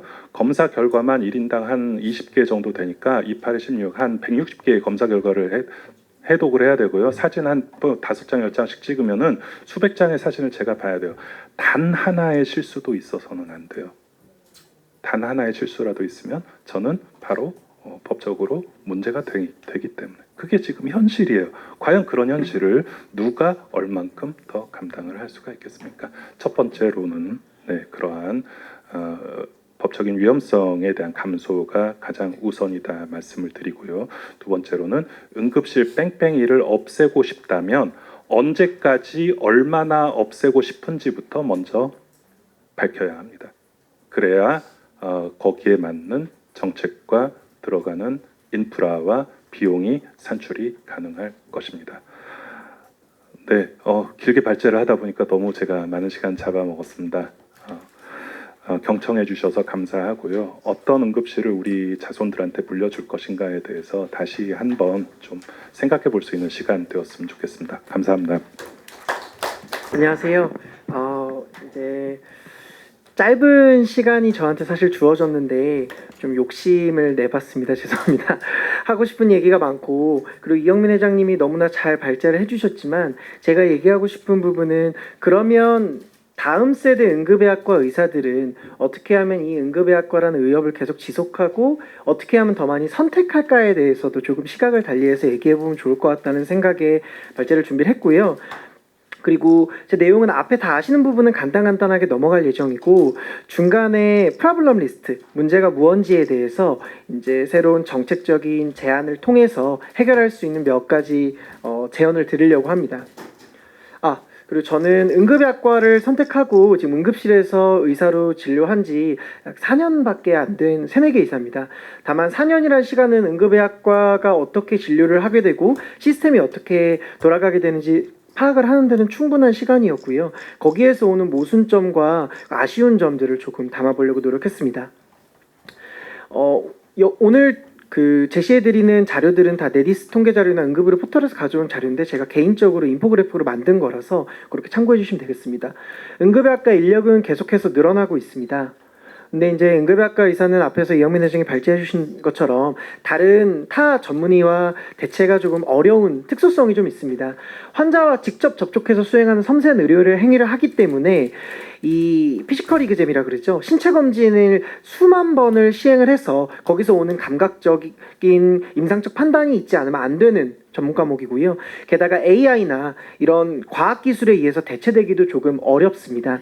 게다가 응급의학과는 비정형적이고 돌발적인 상황에 대응해야 되고 복합적인 판단을 해야 하기 때문에 종적인 게 아니라 옆으로 이제 횡적인 여러 가지 의학 지식이 넓게 필요한 전문 진료 과목입니다. 필요한 응급의학과 의사 수에 대해서는 먼저 이제 1년에 응급실에 내원한 환자 수를 참고하면 되는데요. 약 1,000만 명 정도로 생각하시면 될 것 같습니다. 중간에 숫자가 낮아진 건 이제 코로나 시국에 그랬던 거고요. 이 인력 추계에 대해서 의정 갈등 이전에 인력자문 특별위원회 보고서를 참고를 해봤습니다. 이 내용은 제가 임의로 추출하거나 계산한 게 아니고 이 특별위원회 보고서에서 계산한 방식을 소개한 건데요. 구체적인 방식은 이제 넘어가고요. 결론적으로 약 4,000명 정도의 전문의가 우리나라에 필요하다라고 이 보고서에서는 결론을 냈었는데 여기에서는 감안을 여러 가지를 해야 되는 게 응급의학과 전문의 중 응급실에서 일하는 사람이 또 100%가 아니고요. 거기에다가 전체 근무 시간 중 70%의 시간을 진료 업무 수행으로 계산을 했을 때 이 계산은 충분히 달라질 여지가 남아있고 게다가 이 내용은 이제 2017년도 당시에 계산했던 것이기 때문에 지금이랑은 좀 차이가 있을 수 있습니다. 그 사이에 의료기관당 전문의 숫자는 늘어나고 있는데 이제 문제는 의정 갈등을 겪으면서 응급의학과 기피 현상이 좀 많이 심해져서 새로운 인력 충원이 많이 안 되고 있다는 게 문제 지점인데요. 당시 2017년도 보고서에 따르면 증가율 둔화 시점은 약 2031년, 평형 시점은 2046년 정도로 보고 있고 그때부터는 충분 조건이 달성된다고 보고서에선 보았지만 지금은 이 최대 배출 시나리오가 아마 현실성이 좀 없을 것 같습니다. 왜냐하면 응급의학과 지원율이 많이 떨어졌거든요. 그러면 젊은 응급의학과 의사 입장에서는 이 문제점을 어떻게 분석하고 있는지 말씀드려보겠습니다. 첫 번째 지원율이 떨어지는 것을 말씀을 드려야 되는데 이 2024년도에 84%라고 추계가 된 것은 이제 조금 다른 통계상 여러 개 차이점이 있고요. 다른 통계에서는 2024년도에 79%라고 총 집계를 했습니다. 근데 여기서 맹점은 빅5 병원은 충원율이 100%라는 건데요. 소위 큰 병원들은 충원이 다 되는데 충원율이 이렇게 나온 이유는 지방에는 거의 50%밖에 응급의학과 의사가 충원이 안 되기 때문입니다. 기피 사유는 첫 번째는 당연히 소송 리스크겠죠. 임상적인 판단에 실수를 하게 되면 이게 내가 다른 응급처치에 최선을 다했더라도 결과에 따라서 처벌받게 되는 민형사상 책임을 이중적으로 지는 구조를 갖고 있습니다. 게다가 이건 이번에 저희 의사회 회원 이사님 한 분이 공유해 주신 문서인데요. 여기 읽어보시면 조금 답답한 문구가 써져 있습니다. 의료과실을 인정하기 어렵지만 위로금 지급 의사를 밝혀달라. 이런 조정 사례가 굉장히 비일비재합니다. 그렇기 때문에 저는 아직 그런 소송을 당하진 않았지만 그럼에도 불구하고 포수가 전깃줄에 앉아있는 새들을 향해 총을 쏘면 새들은 놀라서 같이 달아납니다. 그렇게 이해를 해주시면 될 것 같습니다. 두 번째는 수련 환경입니다. 열악한 수련 환경 때문인데 왼쪽 아래 그래프는 이제 그 대한전공의협의회에서 실시하는 전공의 실태조사입니다. 거기에 보면 수련 포기 또는 전공 교체를 생각한 이유 첫 번째는 업무 로딩이 과도해서이고요. 두 번째는 수련 후 전망이 좋지 않아서입니다. 이건 이제 의정 갈등 이전 자료이기 때문에 이 맥락을 좀 살펴볼 필요가 있는데요. 여기 외과 계열 통계를 분석을 해보면 저기 첫 번째 칸을 보시면 수련 후 전망이 좋지 않아서 외과 계열, 소위 이제 필수 의료가 많이 포함되어 있는 계열이겠죠. 그 계열을 교체를 생각하는 사람은 13.9%로 내과 계열이나 지원 계열에 비해서 압도적으로 낮습니다. 즉 저희가 수련 후 전망이 좋지 않거나 돈을 덜 벌어서 응급의학과를 포기할지 고민하는 게 아니라 이 응급의학과 수련 환경 자체가 너무나 열악하고 소송 리스크나 다양한 수련 환경에 가하는 부담이 크기 때문에 전공 포기를 고민을 하고 있다는 것을 강조하고 싶습니다. 게다가 이번 대한전공의협의회 비상대책위원회 3대 요구안은 필수 의료 패키지 재검토도 물론 있지만 전공의 수련 환경 개선과 의료사고에 대한 법적 부담 완화를 또 같이 주장하고 있거든요. 즉 차세대 필수 의료를 담당한 차세대 응급의학과 의사들, 지망생이라고 표현할 수 있다면요. 지망생들은 이러한 의료 환경이 개선되어야만 충분히 우리의 소신을 가지고 앞으로 30년 동안 응급의학과 의사로서 살아갈 수 있을 것 같습니다. 하반기 전공의 복귀가 시작됐지만 수도권과 인기과 쏠림은 계속되고 있고요. 이번 9월에 저도 이제 수련회를 다시 시작할 것을 고민을 하고 있지만 수도권에 갈지를 사실 고민하고 있습니다. 왜냐하면 지역의 의료 환경이 굉장히 열악하고 지역의 이탈이 심해질수록 저 한 사람한테 부과되는 업무 로딩은 더욱더 늘어납니다. 왜냐하면 응급실은 24시간 누군가 지켜야 되기 때문에 제가 봐야 될 1인당 환자 수는 늘어난 거고 늘어나는 만큼 제가 실수하면 소송당하는 거죠.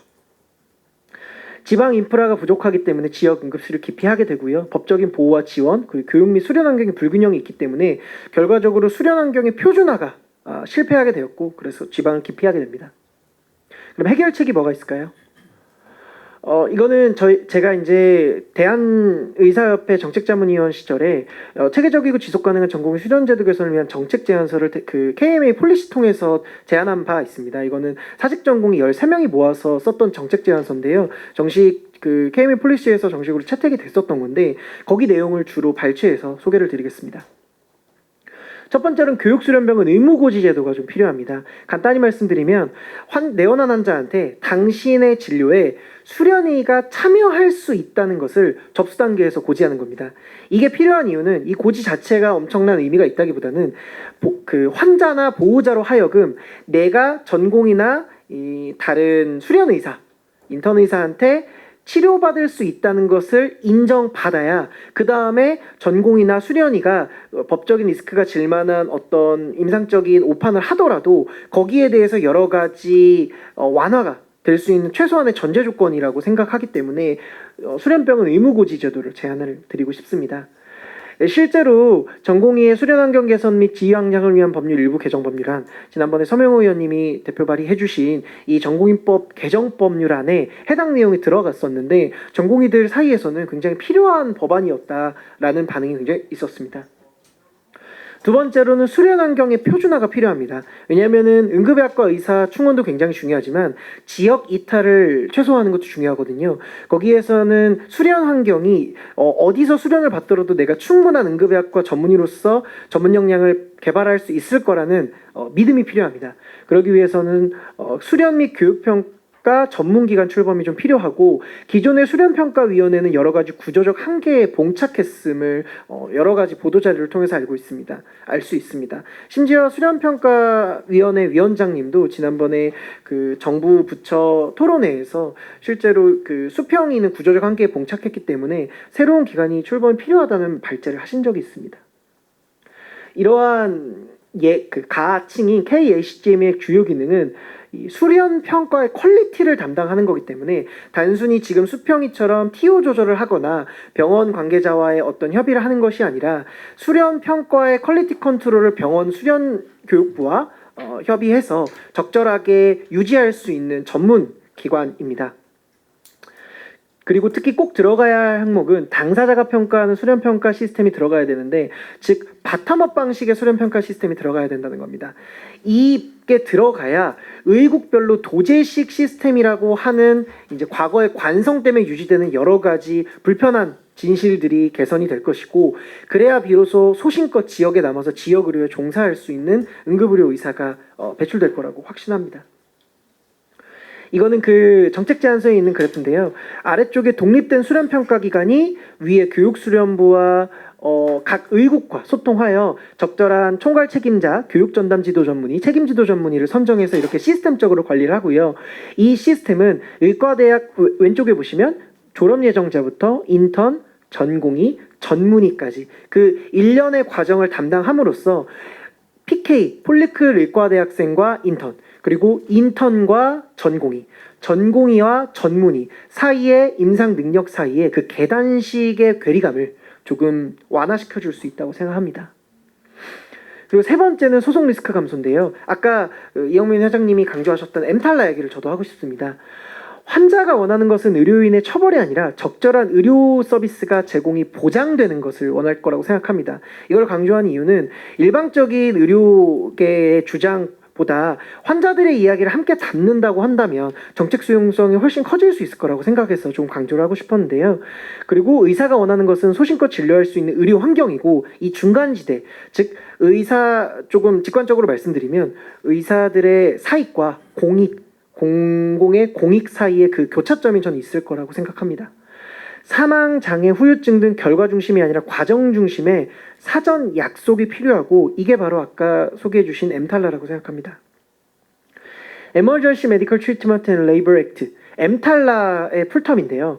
이게 1986년 미국 의회에서 제정된 연방법인데, 사실 이 의도는 의사들한테 편의를 제공하기 위해서 만들어진 법이 절대 아닙니다.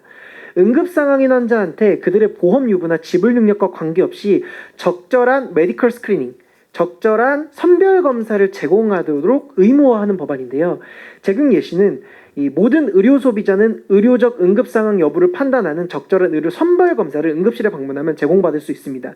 응급인지 아닌지 내가 판단을 받을 수 있다는 거죠. 내가 지불 능력이 없더라도, 그리고 여러 가지 차별적 요소를 갖고 있더라도. 하지만 이게 의료인한테 굉장히 유리하게 작용할 수 있습니다. 왜냐하면 이게 실제로 케이스인데요. 2021년도에 미국에서 굉장히 시사점을 가져다 준 케이스입니다. 그 엠탈라를 준수를 했기 때문에 의료인이 최선을 다하고 엠탈라 준수 의료를 제공했는데도 불구하고 발생한 예상 밖의 컴플리케이션, 악결과에 대해서 면책을 줬다는 판례입니다. 즉 이걸 근거로 의료인들은 내가 적절한 메디컬 스크리닝을 제공하고 사전에 약속된 엠탈라에 준한 의료 서비스를 제공을 했다고 한다면, 그 다음에 그 환자가 안타깝게도 좋지 않은 예우를 보임에도 불구하고 결과에 관계없이 내 의료 행위에 대해서 정당성을 부여받을 수 있다는 근거가 됩니다. 이는 앞서 말씀드린 대로 의료 소비자, 일반 환자와 의료인 사이에 공감대를 형성할 수 있는 중간지대라고 저는 생각합니다. 이건 워딩 문제라고 생각하는데 의료사고 면책법 이러면 굉장히 거부감이 들잖아요. 예, 뭐 민주당 정권에서 많이 말씀하시는 건데 기본응급 제공법, 기본응급의료법 이런 식으로 접근하면 저는 정책 수용성이 굉장히 커질 수 있고 그 중간지대에서 만날 수 있을 거라고 생각합니다. 실제로 법률 개정안 예시를 좀 써봤는데 뭐 몇 조 응급환자 권리보장 및 교육하고 1항 모든 응급환자는 응급의료 접근권과 적절한 응급처치를 받을 권리를 가진다. 그리고 응급의료기관은 응급환자가 내원한 경우 메디컬 스크리닝을 실시하여 응급상황 여부를 판단해야 된다. 즉 적절한 응급처치 제공에 대해서 보장받을 수 있음을 명시하는 겁니다. 다만 의료진이 본 조항에 따른 진료 및 절차를 성실히 준수한 경우 해당 의료진은 형사집행 및 민사책임으로부터 면책될 수 있다. 다만 중대한 과실이나 고의에 의한 위법 행위에 대해서는 예외로 한다. 그리고 이암 사망에서 이제 보건복지부 장관은 심의를 하기 위한 심의위원회를 두고 지방자치단체장은 지역의료기관의 자원과 인력 상황에 따라 조금 조정할 수 있다. 이렇게 전제를 좀 두면 어떨까 싶습니다. 그래서 얘기가 길었는데요. 소결 마지막 페이지입니다. 응급의학과 전문의는 대체 불가능하며 꾸준한 배출이 필요하다는 데는 이견이 없을 거라고 생각합니다. 그리고 저 같은 새내기 응급의학과 의사도 앞으로 30년 동안 이 응급실에서 근무하면서 환자를 많이 보고 싶다는 욕심이 있습니다.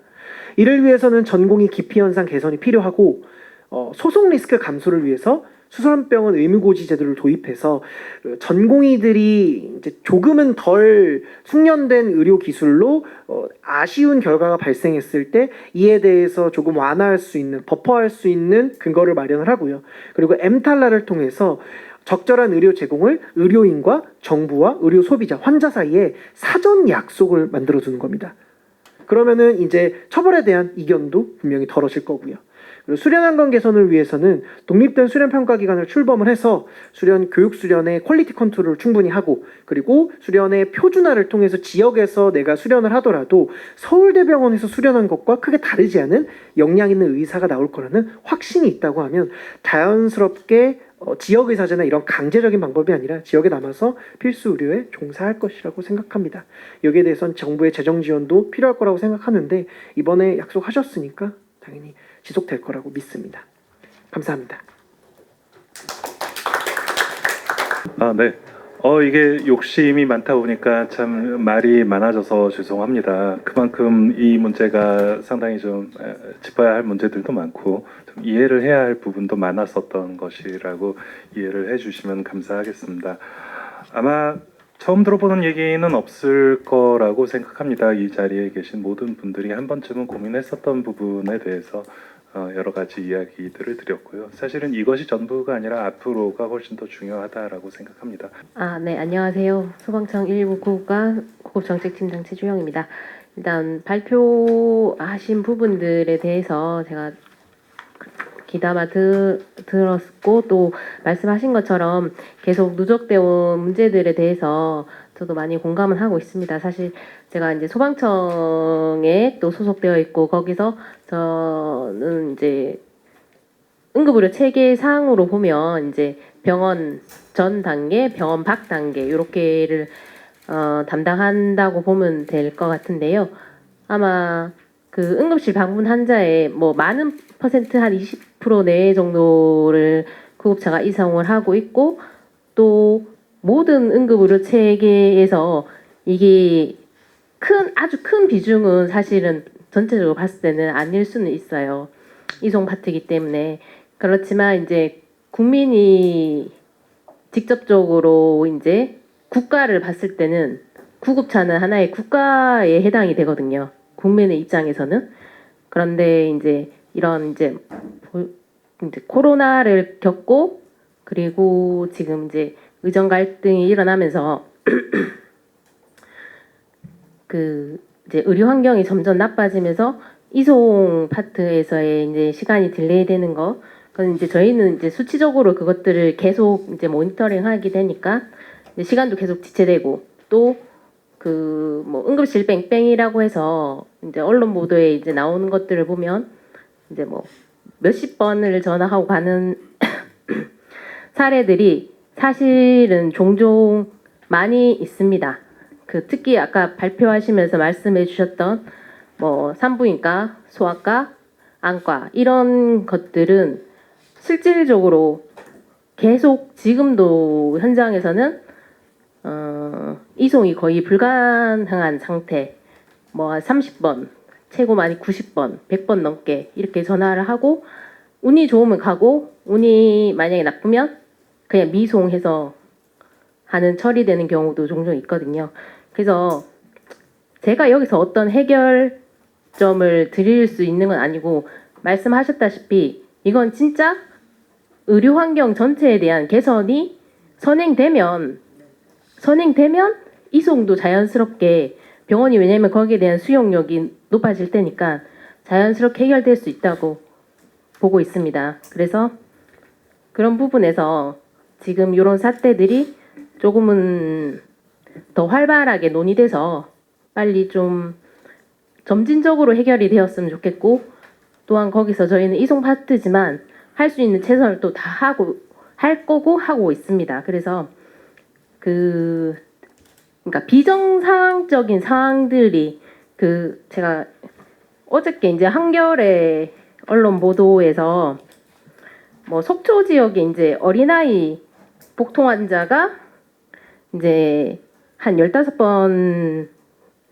이제 그 뺑뺑이를 돌면서 이제 그 의사 선생님이 하신 말을 조금 인용하자면 119가 병원에 허락받고 가는 나라가 어딨냐. 그다음에 아파서 병원에 가야 한 환자가 나 좀 진료해달라고 사정해야 하는 것이 한국 의료의 현실. 이렇게 멘트를 하신 부분이 있어요. 그래서 이런 것들이 조금은 지금은 비정상적이기 때문에 정상화가 빨리 됐으면 하는 바람입니다. 이상입니다. 안녕하십니까. 네, 중앙구의료센터의 중앙구의료 상황실장 김정원입니다. 저도 응급의학과 전문의입니다. 네, 저도 이제 이정민 회장님보다는 이제 연차가 낮고 이제 김창규 선생님보다는 연차가 높은 중간에 낀 응급의학과 전문의입니다. 이제 제가 처음에 응급의료를 배울 때 이제 응급의료가 사회 안전망이라고 하는 게 인상적이고 어떻게 보면 그것 때문에 응급의학과를 선택하게 된 이유도 있습니다. 이제 우리 보건의료 중에 응급의료라는 파트는 이제 단순한 의료가 아니라 이제 사회 안전이랑 맞닿아 있는 것이고 그러다 보니까 이제 민간 기관이랑 이해관계자들이 많이 얽혀 있어서 응급의료 체계를 유지하는 것이 그냥 단순히 의료 쪽의 문제만 해결해서 해결되는 것이 아니라는 것에 대해서는 여기 모이신 분 모두가 다 잘 아시리라고 생각합니다. 이제 최근 이제 비상진료 체계 상황에서도 여러 복지부에서 뭐 수가 강화, 뭐 기여도 기반 보상, 거점센터 구축 여러 가지를 구축했고 사실 상황실도 이제 단계별로 그런 이송 과정에서의 분절을 완화하기 위해서 확대 개편된 것이 그 대책 중에 하나였습니다. 특히 저희 중앙응급의료센터의 이제 광역응급의료 상황실은 이제 작년 3월에 출범했고요. 이제 1년 사이에 전원 그리고 중증 환자 이송 부분에 있어서 실질적으로 의미 있는 성과를 거두었다고 저희는 보고 있습니다. 물론 개선해야 될 점도 물론 아직까지 남아 있긴 하지만요. 이제 그렇지만 오늘 두 분 앞서 발표하셨던 두 분의 의견대로 이제 계속적으로 고령화로 중증 환자가 늘어나고 있는 현 시점 그리고 의료가 계속 세분화되고 의료 환경이 계속 변하고 있기 때문에 필수 배후 진료과들이 부족한 부분들 그리고 반복적으로 오늘 가장 많이 나왔지만 의료 분쟁의 위험성이 응급실에서 가장 증가하고 있다는 부분들은 이제 향후에 응급의료 제공의 여건이 계속 악화될 것이라고 저희는 예측할 수 있습니다. 쉽게. 결국 이제 전공의 지원율 계속 떨어지는 부분들도 이에 반응하는 것이고요. 이 문제 핵심에는 이제 지역 간의 의료 자원의 불균형이 있다라고 봅니다. 이제 응급실 현장에서 응급실로 이송되는 현장 이송 부분, 그리고 응급실에서 응급실 간에 이송되는 전원 부분, 그리고 결국 이 환자가 최종 치료를 받는 것까지 이 모든 단계에서 자꾸 끊김이 생겨나고 특히 이 분절은 중증 환자일수록 되게 심각하게 발생하고 있어서 이것을 단기간에 해결할 수 있다기보다는 장기적으로 꼼꼼하게 해결해야 되는 구조적인 문제라고 생각합니다. 다들 인정하시겠지만 이제 24시간 360 이루어지는 슈퍼 응급실을 전 지역에 만들 수 있지 않다는 것에 대해서는 다들 동의하실 거라고 생각합니다. 저는 상황실에서 왔고 중앙급으로 상황실 그리고 광역응급으로 상황실의 입장에서 이 분절을 연계로 바꾸는 역할을 하고 있고요. 저희는 실시간으로 이제 의료기관 상황을 파악하고 이제 환자한테 필요한 서비스를 계속 연결할 수 있게 하고 있는 업무를 하고 있고, 최근 들어서 이제 서명호 의원님의 노력으로 인해서 저희 중앙센터가 전체 응급의료기관 간의 업무 조정을 할 수 있고, 이 전원에 대한 지원을 할 수 있는, 이송에 대한 지원을 할 수 있게 된 것을 또 의원님께서 만들어 주셔서 이 기회로 다시 한번 감사드립니다.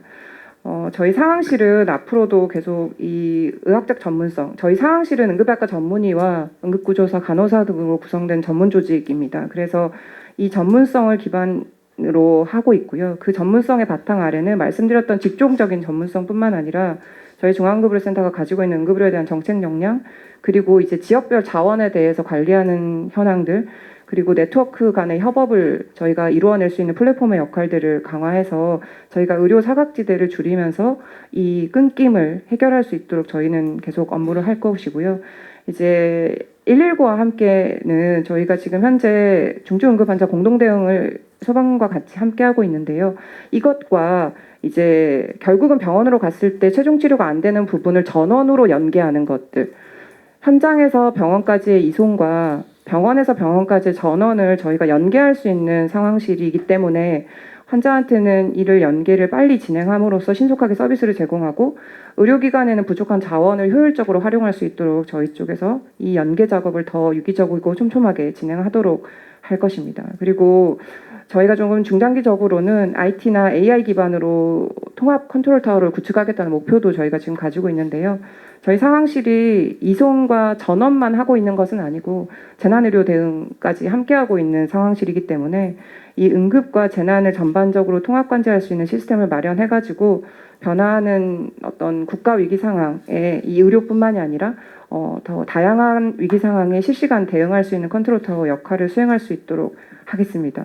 그리고 말씀드렸던 것처럼 계속적으로 변화하고 변화하는 이런 응급의료 환경 속에서 저희 상황실이 계속적으로 능동적으로 대응하면서 국민이 필요한 서비스를 제공하기 위해서 저희가 앞으로도 계속 역량을 강화시킬 수 있도록 하고 의사회랑도 계속적으로 협조할 수 있도록 하겠습니다. 네, 감사합니다. 과거 윤한덕 선생님 계실 때 그 국립의료원 옥상에 화장실도 없던 그 중앙 전원조종 센터라고 있었습니다. 재난 상황실 있었는데, 네, 이태원 사건 때도 상당히 많은 애쓰셨고, 그 전에 코로나 때도 상당히 많은 고생하셨고, 이제는 그래도 이제 많은 그 권역 상황실들이 많이 생기고 많은 일들을 더 앞으로 하시기를 기대를 합니다. 결국은 이제 그 환자를 연계하는 시스템에 대한 부분인데요. 결국은 이제 제일 중요한 건 각 병원의 어떤 현황을 실시간으로 정확하게 파악을 해내는 일이 가장 중요하겠죠. 절대적으로 부족하긴 합니다만 우리가 그나마 가용할 수 있는 어떤 현장의 그런 정확한 정보들을 어떻게 하면 유기적으로 효과적으로 조율을 할 수 있을 것인가가 가장 큰 어떻게 보면 앞으로의 목표가 될 것이라고 생각을 합니다. 발제 감사하고요. 네, 안녕하십니까. 복지부 응급의료과장 송영조입니다. 일단 이런 좀 중요한 토론회 자리에 일단 참석할 기회 주셔서 감사드리고요. 제가 사실 작년 8월부터 지금 한 1년째 지금 응급의료과장 하고 있는데, 이런 토론회 자료나 어디 나올 때마다 항상 먼저 드리는 말씀이 있습니다. 현장에서 정말 고생하고 계신 의료진, 그리고 의사, 간호사, 응급구조사 분들 비롯해서 많은 의료진분들, 그리고 119 구급대원 이송에 힘써주시는 분들, 그 외에 그 밖에 많은 분들께 정말 감사하다는 말씀 드리고요. 제가 왜 이렇게 했냐면, 사실 앞에 많은 분들이 말씀해 주셨지만 우리나라 응급의료 체계가 굉장히 다른 나라에 비해서 잘 돼 있긴 했지만, 그래도 응급실 뺑뺑이라던가 이런 문제가 최근 1, 2년 사이에 나왔던 문제는 아니고 예전부터 좀 어떤 근본적인 문제 때문에 좀 존재는 하던 거였지만, 작년에 이제 어떤 그 비상진료 상황에서 굉장히 많은 언론에서도 많이 관심을 가지고 그렇긴 했지만 실제로도 많은 상황들이 발생을 했었고, 그때마다 굉장히 다들 걱정을 많이 하셨습니다. 사실 의정 갈등이나 이런 상황이 응급의료만의 문제는 아니고 의료 전체의 문제이긴 했지만, 아까 말씀하셨듯이 이용민 회장님께서 말씀하셨듯이 응급의료가 어떻게 보면 일반 국민들, 환자분들이 의료를 이용하기 위한 가장 첫 번째 관문이기도 하고 가장 이제 피부로 많이 와닿는 민감한 부분이기 때문에 어떤 응급의료 체계의 문제점이나 이런 것들에 대해서 이렇게 더 많이들 관심을 가지고 계셨었고 그렇기 때문에 더욱더 현장에서 이제 그 힘든 와중에도 묵묵히 일하시는 분들께 항상 감사하다는 말씀을 먼저 드리고 시작을 하는데요. 일단 그 내용에 대해서 좀 추가적으로 말씀을 드리면은 그 응급의료에 굉장히 아까 이영희 회장님께서 좀 정확하게 찝어주셨는데 정말 모두가 원하는 슈퍼 응급실을 모든 지역에 언제 어디서나 뭐 하는 것 에브리타임 에브리원은 그거는 사실상 세계 어떤 나라도 불가능할 거라고 생각합니다. 근데 사실상 우리나라 같은 경우도 현재도 수도권이나 비수도권이나 어떤 지역 간의 격차가 좀 많은 상황이고 많은 인력들이 수도권에 몰려 있는 상황에서 그런 것들을 다 하려고 한다는 건 사실상 욕심일 수도 있고요. 좀 너무 이상적이기 때문에 좀 저희 정책을 하는 입장에서는 어떤 우선순위를 가지고 그 지금 한정된 자원이나 어떤 상황에서 최선의 결과를 할 수 있는 정책들을 펼쳐 나가야 된다고 생각을 하는데요. 일단 말씀하신 대로 그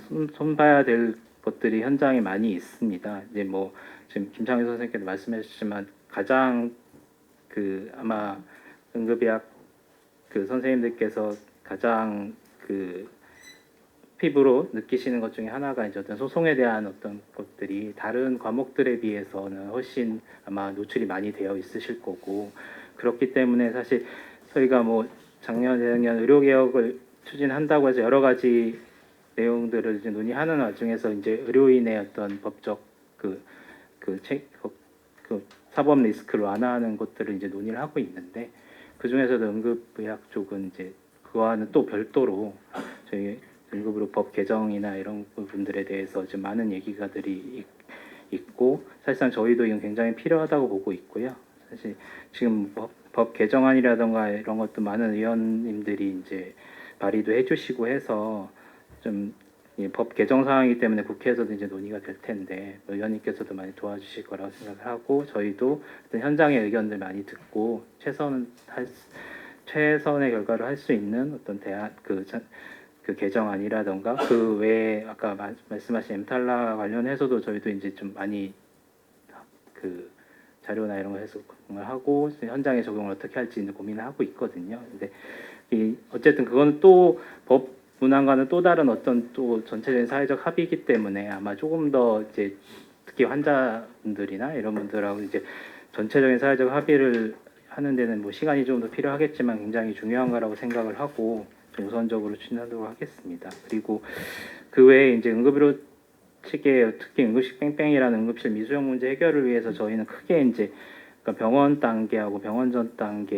그러니까 이송 단계를 보고 있는데 일단 저희가 특히 더 중요하게 하는 병원 단계에서의 그 대책이나 이런 걸 좀 더 말씀드리면은 뭐 말씀해 주신 대로 저희 우리나라에 있는 모든 응급의료 기관들이 똑같은 수준의 어떤 높은 수준을 가지고 그렇게 할 수는 없기 때문에 저희가 응급의료법상에서도 뭐 권역센터, 권역응급의료센터, 지역응급의료센터, 지역응급의료기관 이렇게 구분을 하고 각각의 어떤 좀 그 지정 기준이라던가 이런 걸 통해서 그 역할이나 이런 것도 좀 그 다르게 설정을 하고 있고 그런 식으로 운영을 하고 있습니다. 근데 문제는 아까 그 회장님께서 말씀해 주셨지만 권역응급의료센터라는 곳이 이제 주로 상종이고 중증 환자를 봐야 되는데 솔직히 말씀드리면 지금 현재 44개 권역응급의료센터 중에 상급종합병원은 29개밖에 안 되고요. 16개는 그냥 지금 흔히 말하는 이제 상종이 아닌 일반 종합병원입니다. 그러면 47개 상급종합병원들 중에 열 몇 개에 해당되는 병원들은 권역응급의료센터가 아니라 지역센터로 남아 있는 거거든요. 그게 단순히 응급의료 권역에서 이제 너무 붙어 있기 때문에 그런 경우도 있을 수 있지만 사실 그 큰 병원들이 상종은 그렇게 다 죽어라 되려고 하면서 권역응급의료센터는 안 하려고 하는 것도 있어요. 그게 그 권역응급센터로 지정됨으로써 이제 해야 되는 여러 가지 책임, 중증 환자를 더 위주로 봐야 되고 재난 상황에도 나가야 되고 그런 책임에 비해 아마 그 현역응급센터 되는으로서 하는 받을 수 있는 수가라든가 이런 게 부족하다고 생각하는 경우도 있을 것 같습니다. 그래서 저희는 아까 전달체계 개편 이제 저희 그 응급의료 기본계획에 따라서 응급의료 전달체계 개편을 이제 추진하려고 하는데 일단 말씀해주신 우려해주시는 상황이나 이런 것들은 이제 저희도 이제 잘 인지하고 고민하고 있고 어쨌든 좀 그 권역 응급의료 센터는 조금 더 중증 응급 환자를 그래도 다른 데서 못 보는 환자들 받아서 환자를 치료할 수 있도록 하는 역량을 갖추도록 하고 그거에 따른 보상도 이제 충분히 할 수 있도록 하는 방안들 생각을 하고 있고요. 안녕하십니까. 중앙응급의료센터장 최대입니다. 원래 발제는 안 하기로. 네. 네네. 뭐 간단하게 뭐 어떤 문제점이나 이런 얘기를 하는 것보다 기본적으로 제가 가지고 있는 생각들을 조금 말씀드리는 걸로 대체하도록 하겠습니다. 사실 제가 이제 뭐 30년 정도 이제 응급의학과 의사로 이제 계속 생활을 했는 것 같은데요. 사실 기본적으로 의료가 있는 곳에 의사와 보건복지가 있어야 되고 또 환자 수요가 있고 필요한 곳에 필요한 의사 인력, 의료 인력들이 또 장비나 시설들이 배치가 돼야 되고 만약에 그렇다면은 그게 적정한지 여부를 측정돼야 되고 또 평가돼야 되고 또 그게 이제 적절한 자원이 배분이 되었는지 다시 확인하고 환류해서 문제점을 개선하는 체계를 갖춰야 된다고 제가 개인적으로 생각하고 있는 부분이고요. 그래서 아마 이런 부분들에서 어느 한 군데에서만 문제가 생겨도 사실은 정상적으로 가동이 되지 않고 문제가 생기는 것으로 생각하고 있습니다. 그래서 제가 앞으로 이제 이런 부분들에 대해서 짧지만은 있는 동안에 이런 부분들을 해결을 하기 위해서 또 관계기관하고도 또 의원님하고도 많이 상의를 드리고 또 복지부도 또 상당히 전향적으로 이렇게 검토를 하고 계시기 때문에 아마 이전보다는 좀 다른 형태의 새로운 모습이 나타날 거라고 생각하고 있습니다. 예, 감사합니다. 말씀 잘 들었고요. 우리 발제자 선생님께서 정말 솔직하게 직설적으로 그리고 현장에 대해서 가장 핵심적인 답을 내놨기 때문에 앞으로 이 답을 가지고 저는 어떻게 풀어가느냐 그거는 전적으로 이 보건복지부에 달려있다고 보고 거기에 대해서 입법이 필요하거나 그런 부분은 저희가 도와드릴 거고요. 가장 중요한 건 아까 말씀하셨죠. 목표, 우리나라 응급실 지금까지 운영해온 거하고는 정말 이 시점에 저는 코로나를 겪고 그리고 의료 갈등을 겪은 이 시점에서는 정말 이제는 문화가 저는 바뀌어야 된다 생각하고 저도 그게 전적으로 동의합니다. 환자들 보면요 정말 경증이고 응급실 가지 말아야 되는데도 응급실 문턱이 낮다 보니까 니나니나 전부 다 응급실 갑니다. 그러다 보니까 정작 필요한 환자들은 치료를 못 받거든요. 그렇기 때문에 정말 이제 국민들한테서는 이 여러 가지 대화와 소통과 그리고 저는 설득이 필요하다고 보거든요. 저는 그 역할은 저는 보건복지부에서 해주셔야 되고 또 저희 국회에서도 해야 된다고 보는데 과연 우리 국민들한테 한정식의 코스 요리를 줄 것인지 정말 학교 급식을 줄 것인지 짜장면 줄 것인지 그죠? 저는 그 목표를 정말 저는 명확히 하는 게 그게 우선이라고 보거든요. 그게 안 되니까 저는 응급실 뺑뺑이가 생기고 또 의료사고에 대한 안전망이 없기 때문에 저도 응급실 근무 해봤잖아요. 의사 입장에서 의료사고에 대한 면책이 없으면은요 다 환자 거부합니다. 뭐 핑계 댈 거 많죠. 우리 병원에 지금 신경외과 없습니다. 우리 병원에 지금 마취과 없어요. 우리 병원에 이런 장비 없습니다. 옆에 큰 병원 가세요 하고 다 거절해요. 그러다 보니까 결국은 이게 그 뺑뺑이가 발생하거든요. 이런 상황에서 복지부에서 땜질 하듯이요. 돈 주고 뭐 어떤 병원에 얼마 지원하고 뭐 몇십억 지원하고 이렇게 해서 근본적으로 해결 안 됩니다. 그렇기 때문에 근본적인 해결 방법은 저는 제가 봤을 때는 두 가지입니다. 그죠? 국민들에 대한 인식 전환 우선 저는 필요하다고 보고요. 그리고 복지부에서 앞으로 우리나라의 의료 응급실을 어떤 방향으로 목표를 하고 운영할 것인지 저는 그 두 개만 저는 정해지면은 그 나머지는 저는 그냥 자동적으로 따라서 다 해결될 거라고 보거든요. 또 하나 공감하는 것은 119 유료화. 저는 정말 예전부터 저는 개인적으로 항상 주장했습니다. 세상에 공짜는 없습니다. 그리고 그거 다 어디에서 나온 돈입니까? 세금이잖아요. 그리고 앞으로 우리나라 복지에 들어갈 예산이 어마어마합니다. 그러면 세금을 효율적으로 분배해야 되거든요. 본인이 119 요즘에는 뭐 고양이 때문에 개 때문에 열쇠 잊어버렸다고 119 부르잖아요. 정말 그러면 자원의 효율성은 떨어지거든요. 그래서 저는 지금 시점에는 국민들한테 다시 한번 여러 가지 소통을 해가지고 저는 유료화시켜야 되고요. 저는 안 그래도 그 부분 제가 뭐 발의도 할 수도 있습니다. 물론 그런 부분에 있어서 지금 정부에서 부담감은 가지겠죠. 그렇지만은 누군가가 해야 될 때 예산을 효율적으로 쓰기 위해서는 정말 119 저는 유료화 저는 늦었다고 봅니다. 그 부분 정말 필요하다고 생각하는데 혹시 우리 현장에 계시는 우리 최 팀장님은 거기에 대해서 어떻게 생각하시나요? 사실 이거에 대해서 유료에 대해서 청 차원에서 공식적으로 논의한 적이 없기 때문에 사실은 제가 청의 의견을 말씀드리기는 조금 무리가 있고, 네네. 네, 그래서 사실 이게 뻔하고 공식적인 대답이지만 사실은 국민과 정부와 여러 유관 단체들이 사회적인 합의가, 네, 그래서 말씀하신 것처럼 토론회나 아니면 무슨 이런 기회를 해서 여러 가지 의견 수렴을 거쳐서 거기에 대한 이제 의견이 어느 정도 모아지면 그게 가능하지 않을까. 네, 그런 방향으로 그러니까 의견 수렴이 먼저 되고 또 사회적 합의가 이루어져야 될 걸로 보여집니다. 네. 저도 정말 그 의료사고 아니지 응급실 뺑뺑이 원인은 정말 의료사고에 대한 면책 부분이거든요. 그렇게 되면은 면책 부분 이게 어느 정도 개선이 안 되면은요 아무리 응급실 많이 만들어 놓고 의사들 많이 두어도요 결국은 응급실 뺑뺑이 일어납니다. 아니 어느 누가 그리고 응급실에 환자들은 아시잖아요. 속각을 다투기 때문에 모든 검사를 한꺼번에 다 못해요. 순차적으로 응급 검사부터 하다 보면은 뭔가 조금이라도 고의적인 아니에요. 어기게 되고 실수가 생길 수밖에 없거든요. 그런 부분은 저는 국가에서 그런 법체제로서는 어느 정도 보완을 해줘야 정말 응급실에 있는 우리 응급의학 전문의들은 소명감을 가지고 명예를 가지고 정말 성의껏 환자를 볼 수가 있거든요. 그 부분이나 정말 제일 중요하다고 보거든요. 이거는 응급의학에 대한 문제뿐만 아니라 필수 의료과 있죠. 소아과 산부인과, 특히 산부인과 많잖아요. 그리고 흉부외과 쪽에 이 부분은 정말 면책 사유 그 부분을 갖다 해줘야 됩니다.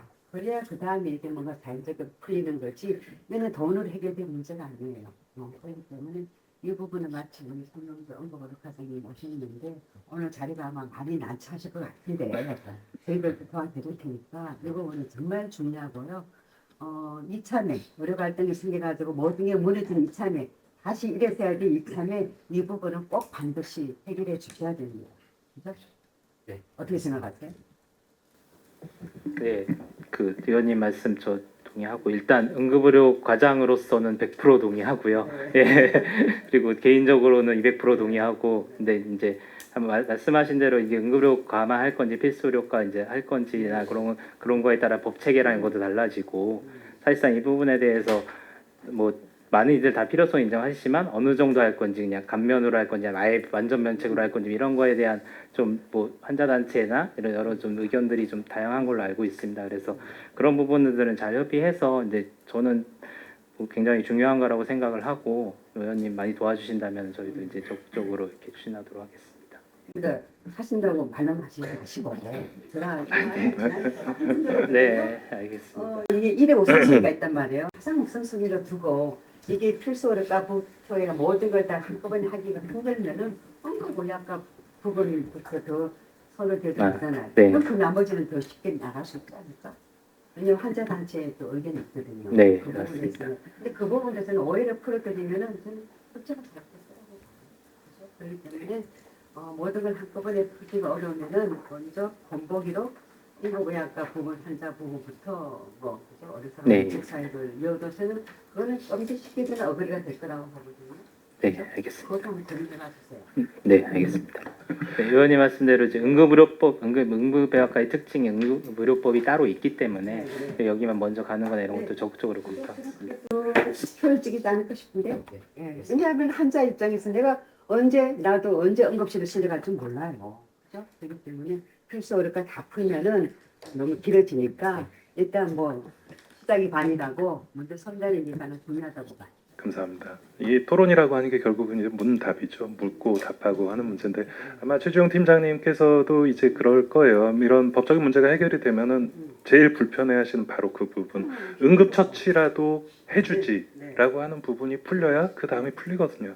결국은 뭐 가까운 응급의료기관에서 응급처치를 하고 의료인은 면책에 대한 어떤 혜택을 받고 환자는 응급처치를 받고 그 이후에 다시 또 119가 필요한 최종 치료 병원으로 이송을 하는 이런 어떤 좀 전환적인 시스템에 대해서 한번 고민할 때가 아닌가 분명히 생각을 하고 있습니다. 이 세 분께 공통 질문 간단히 드릴게요. 이 누구나 이용하는 응급실이 맞아요? 아니면은 정말로 응급 환자만 보는 응급실로 가는 게 맞을까요? 그냥 예 아니오로만 부탁드립니다. 응급 환자가 이용하는 곳이 맞나요? 모두 같은 네, 이제 고양이 목에 누가 방울을 다느냐면 네, 왜냐하면 싫어하거든요. 예, 지금껏 편하게 이용하던 것에 대한 제한이라고 하는 부분을. 이게 이런 뭐 의료인력 자원과에서 좀 더 담당하시겠지만 이번 9월 모집에 그리고 기존의 전공의 모집에서 지역에 특히 더 필수 의료 전공의들이 기피 현상이 좀 더 심화되고 있습니다. 거기에 대해서 보건복지부의 좀 입장 좀 여쭈고 싶습니다. 하여튼 아까도 이제 말씀해 주신 것도 있고 이번에 어쨌든 전공의 분들이 돌아오는 의사를 밝히시고 많이들 이제 돌아오실 거에 대해서는 이제 환영하는데 이제 그거에 대한 부작용으로 수도권에 더 몰릴 거다 이런 문제는 다들 이제 인지를 하고 계실 거고 심지어는 이제 사직 전공의 분들께서 이제 별도로 일하고 계시던 지방의 여러 의원들은 이제 그분들이 정상적인 자리로 돌아가시면서 또 그 공백이 있을 거라는 것도 좀 걱정을 하시는 분들이 있는데 어쨌든 이 지역 의료의 어떤 그 지역 간 격차 이거는 저희도 계속 그 그러니까 심각성을 인지하고 하고 있기 때문에 말씀하신 부분에 대해서 어떻게든 좀 네, 마련했습니다. 근데 제가 지금 정확한 답변을 그 질문에 대해 답변드리긴 좀 어려울 것 같습니다. 저는 이제 부산에서 응급학과를 했었고 지금은 이제 개인적으로 유상범 의원님을 알고 있어서 의료 취약 지역에서 근무를 하게 됐습니다. 그리고 이제 혹시나 해서 또 참여를 했는데 아까 그 구급 정책팀장님께서 말씀하신 119가 병원에 허락받고 가는 나라가 어딨냐라고 했던 그 의사 선생님의 실제 모습은 이거와는 다를 겁니다. 이미지 메이킹이라고 보시면 되고 같이 일하고 있고요. 환자를 잘 못 보셔서 그 업보를 지금 저희 쪽 응급학과 전문의들이 하고 있고 그분은 외과 전문의십니다. 근데 실질적으로 해묵배리나 빰배를 파악을 못 해가지고 전원 의정부까지 가고 그랬습니다. 그러니까 이분은 이미지 메이킹을 하시는 분이셔서 이 부분에서 한겨레 기자님 여기 계시면 정정 보도를 요청합니다. 그리고 이제 저는 사실 미국에서도 인턴을 하고 의사생활을 했고 다시 한국에 와서 응급학과를 했었고요. 미국에서 봤던 응급학과 의사를 보고 한국의 응급학과를 왔는데 그 당시에 그리고 지금의 이제 김창규 선생님이 말하시는 그 세대 간의 격차는 확실한 것 같습니다. 수련 환경은 너무 다릅니다. 어쨌든 MZ 세대는 확실히 다르구나라는 걸 느꼈고요. 그 다음에 119 쪽에서 제가 부탁드릴 게 한 두 가지가 있는데 구국정책 팀장님께 119 지금 프리케이타스 하시고 계시죠? 네. 그럼 케이타스하고의 일치율을 한번 확인해 보신 적 있습니까? 사실은 없죠. 왜냐하면 연구 용역을 저희가 한번 해봤는데 프리케이타스의 그 기록 자료가 미비하고요. 불충분한 상태에서 데이터의 정확성이 없기 때문에 그건 연구를 해서 데이터를 낼 수 있는 기록지가 안 나와서 용역은 못했습니다. 사실 저희가. 그리고 제가 조금 이게 일치율이 할 수 없잖아요. 근데 그 일치율을 계속 높여가야 되는 게 목표가 맞죠. 돼야 되는 건가요? 네, 맞아요. 일주일이 되고 두 번째는 거짓말을 하면 안 되는데 여기가 지금 저희는 의사도 비판할 수 있는 자리이기 때문에 의사도 비판할 건데 바로 며칠 전에 하트레이트가 180회인 환자가 119에서 전화가 와서 봤는데 의사 구급 일지 기록지 있죠? 그거하고 EKG 찍은 거하고 저희 병 왔을 때하고 다 다릅니다. 하트레이트가 100회로 돼 있어요. 구급 일지는. 그리고 저희한테 전화했을 때는 하트레이트는 얘기도 안 했어요. 언급을 안 했다고요. 그러면 그 환자는 심장내과 질환인데 저희 영월 의료원은 의료 취약 지역이기 때문에 심장내과 의사 선생님이 안 계세요. 그러면 5km 더 가면 도를 넘긴 하겠지만 5km를 더 가면 제천 명지병원인데 거기는 심장내과가 있고 NGO가 된답니다. 그럼 그쪽으로 가야 되는데 여기다 가장 가깝다는 5km가 가깝다는 이유로 도를 넘지 않는다는 이유로 그 허트리트를 거짓말을 합니다. 제가 기록지를 다 가져왔습니다. 근데 그런 케이스가 지금 여러 개가 있습니다. 근데 저희는 영월의료원 같은 경우 의료 취약지역이지만 평창, 태백, 정선까지 다 커버를 합니다. 응급의료 기관인데도 불구하고. 그러면 이 세 개의 기관이 없어야 되는데 그럼 그 세 개의 기관을 통폐합시켜서 영어를 더 키우던지 해야 되는데 이것도 아니고 저것도 아니고 아무것도 아닙니다. 그러면 이 환자들은 갈 데가 없어요. 그리고 두 번째 119가 이송을 할 때도 고민을 합니다. 아 여기 안 받아주면 어떡하지? 여기 안 받아주면 어떡하지? 그러면 저는 어떻게 되면 그 환자를 받다 보면 구급대원 중에 똑똑한 구급대원 정확한 구급대원은 누가 전화해서 누구의 와 이렇게 합니다. 왜? 신뢰관계가 쌓이기 때문에. 근데 그 신뢰관계가 119와의 신뢰관계가 안 쌓이기 때문에 제가 그걸 의심하게 되는 거고 그러다 보면 말을 자꾸 물어보면 어물어물합니다. 그러면 못 받습니다. 그게 왜냐하면 최종 치료가 안 되는 과정이기 때문에 그렇습니다. 그래서 그건 프리케이타스와 케이타스 일치할 필요는 없습니다. 비슷하기만 하면 됩니다. 제가 봤을 때 케이타스 2인데 프리케이타스에선 4가 나옵니다. 4가 나올 이유가 없어요. 왜냐하면 그 데이터를 보고 케이타스를 집어넣으면 케이타스 2가 되거든요. 근데도 불구하고 그거를 전원을 안 받을까봐 이송이 불가할까봐 거짓말을 한다는 게 문제입니다. 그러면 그거에 대한 책임은 누가 져야 됩니까? 나중에 응급실 와서 응급학과 의사가나 그날 당직 의사가 책임을 져야 되는 상황인 거죠. 그러면 못 받죠. 사실 뭐 제가 거짓말을 했다고 제가 사실은 네. 뭐 인정하거나 아니면 그걸 자료가 수긍하기는 있으면 사실은 쉽지는 않고요. 객관성 만약에 지키고 그런 사례들은 네. 그 지역 협의체에서도 의료기관이랑 소방이랑 그 보건당국이랑 제가 소방 지도 의사입니다.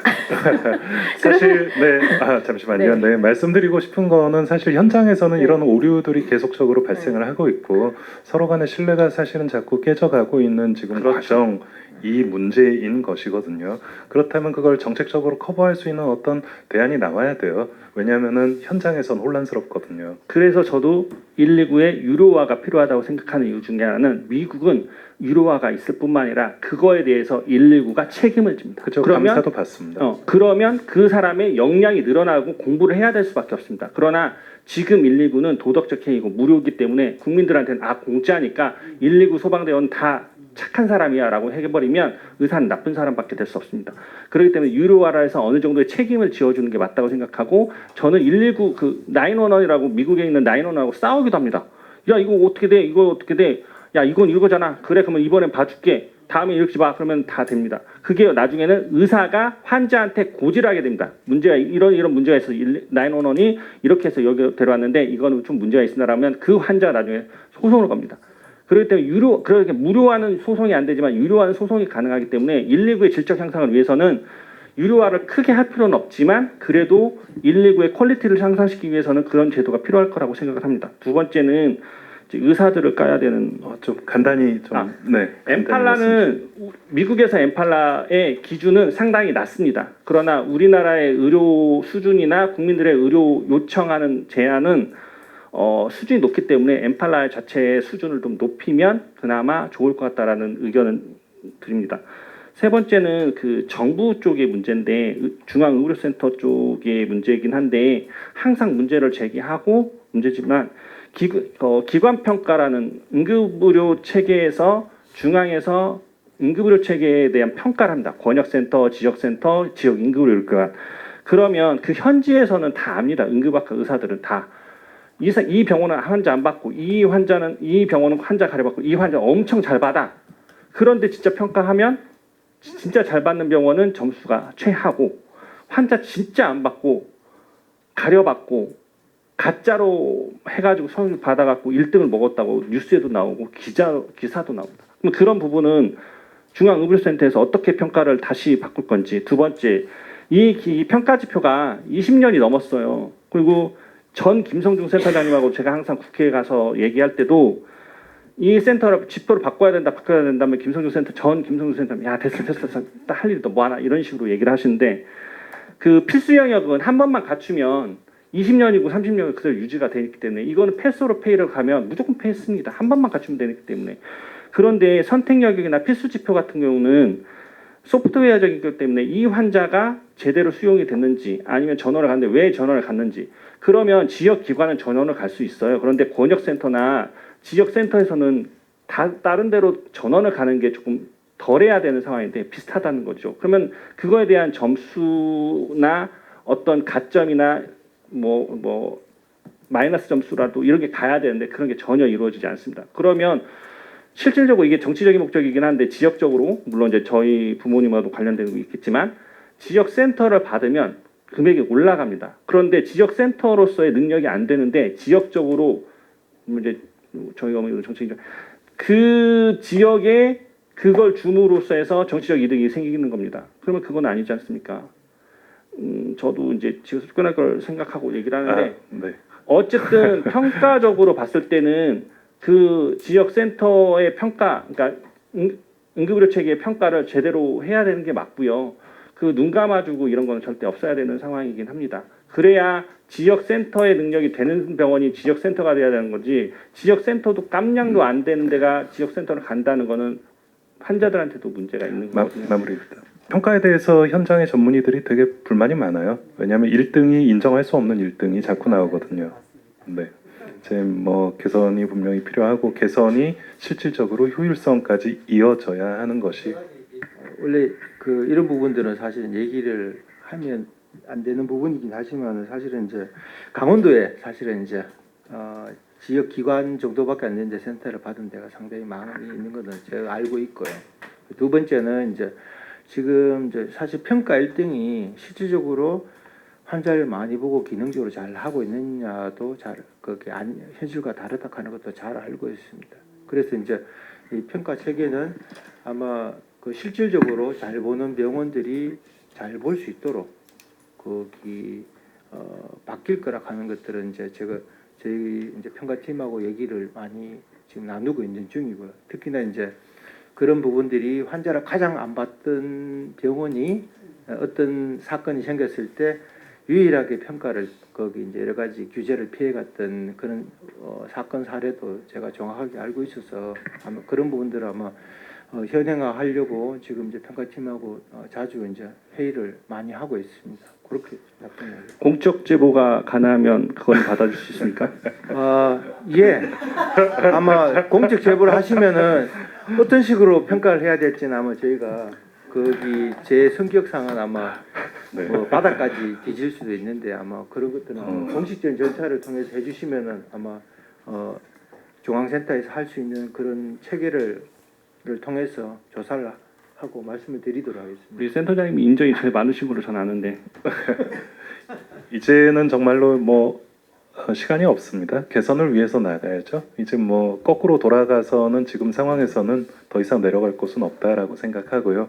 오늘 긴 시간 동안 이렇게 자리해 주신 서명욱 의원님 또 여러 패널 여러분들께 감사드리고 또 이렇게 경청해 주신 모든 참석자분들께 감사드립니다.